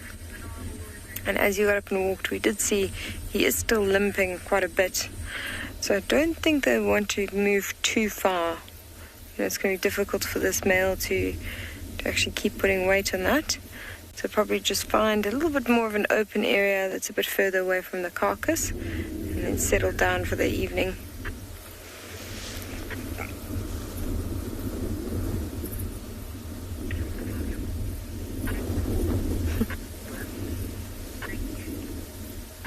See him looking back to see exactly where the other male's gone. It's possible that he actually lay off just outside of our view here. They don't seem to be in too much of a rush to leave this area. And the reason behind that is, because it is fairly open. So I don't think they're too concerned. You'll see it very different if the cheetah managed to make a kill in like a really, really thick area. You can see that they're very nervous, eat very quickly, and are quite anxious to leave that area as soon as possible.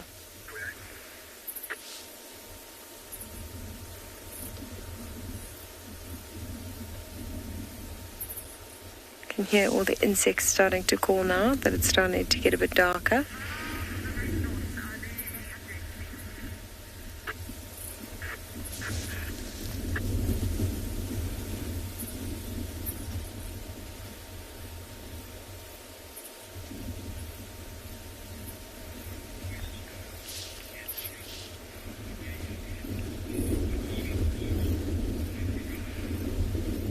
Control. That's an interesting question about the collar. And yes, in fact, one of them did have a collar. We didn't collar both of them because we knew they would stick together as a coalition.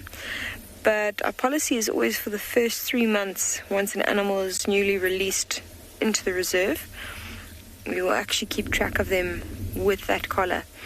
And the reason behind that is, one, we have to monitor how they're doing, and two, as soon as they're removed from another reserve, like we said, these males came from Manyoni Reserve, so that's where the territory would be. And because they're so used to that being their territory, they would instinctually want to go back there.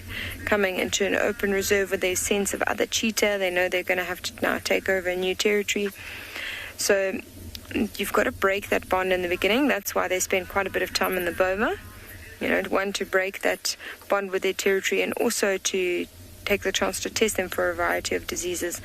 But there is always the chance that they instinctually want to go back, and that's why we collar them to monitor their movements, make sure we don't see them spending excessive amounts of time by the fence line or even outside the reserve. So that's why we will collar them in the beginning. But after that period, their collars are removed. And as you can see, we've got lovely collarless cheetah here.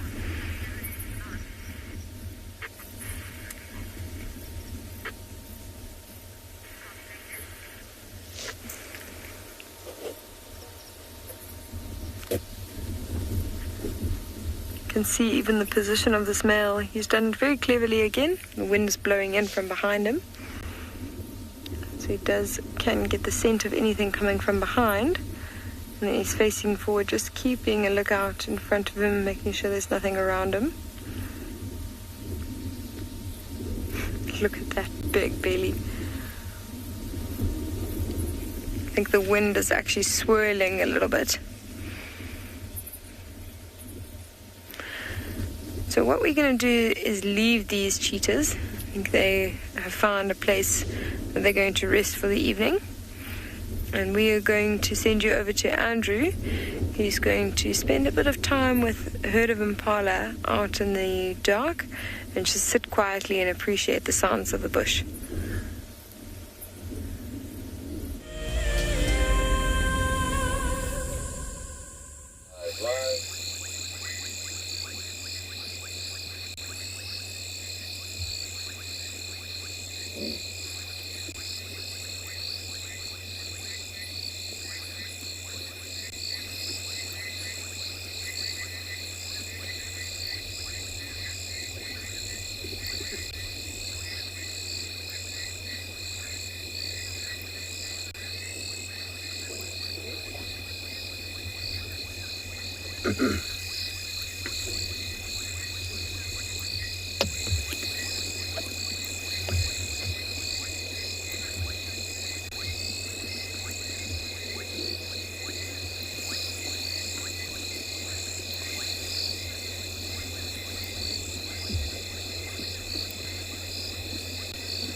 I'm still enjoying my termite wonderland.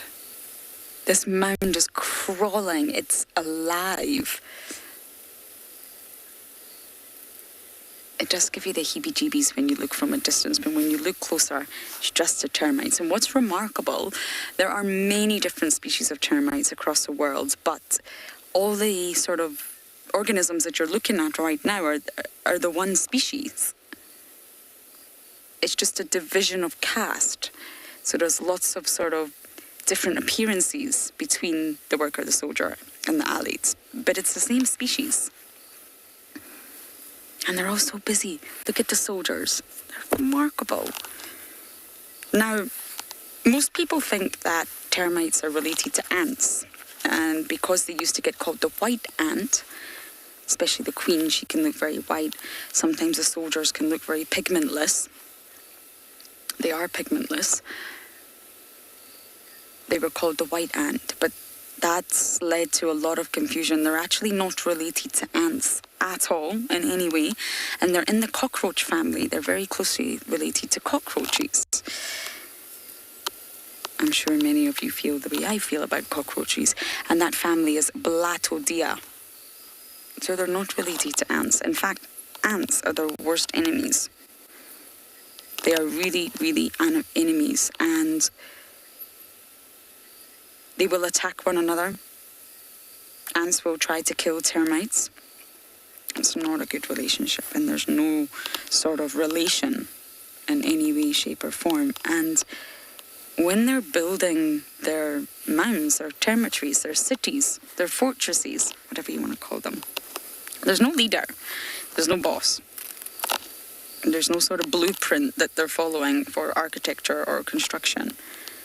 It's all ingrained within them to work, build.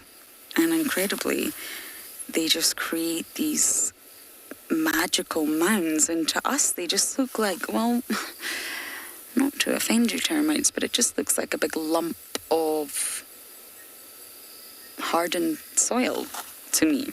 It doesn't look very special, but I can assure you on the inside it's very, very special.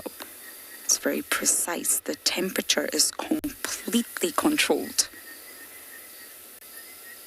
Every element of the mound is controlled. The temperature is one of the most important parts. It's got ventilation for oxygen. It's got circulation for temperature. Incredible.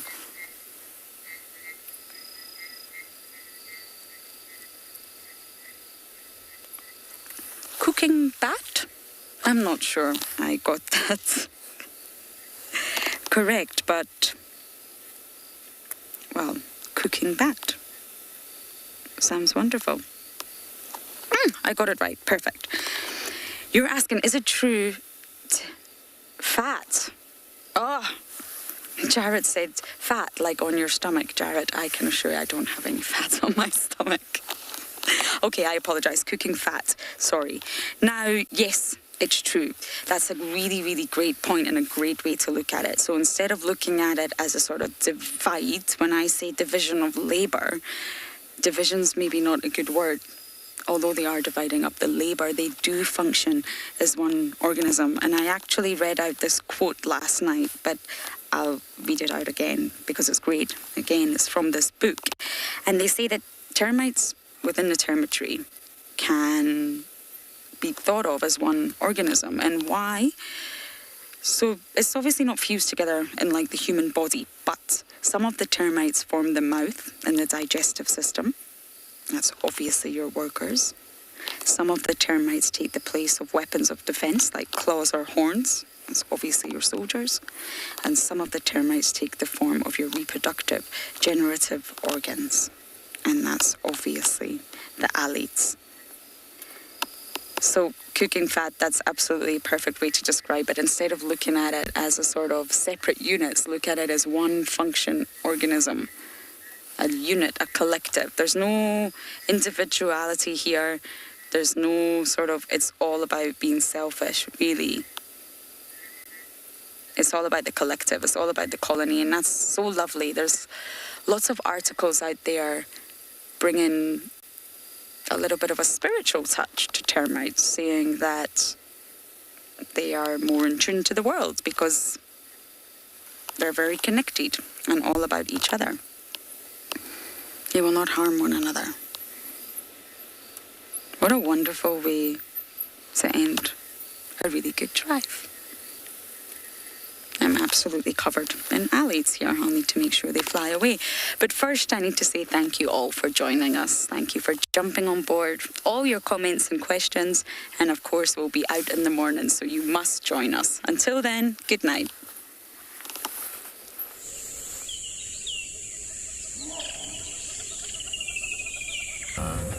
This program features live coverage of an African safari and may include animal kills and carcasses.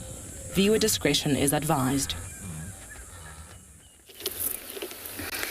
Good morning and welcome to another drizzly day here in Djuma Private Game Reserve. It's still raining, but I have a good feeling for spots today. As we look out to the horizon, we see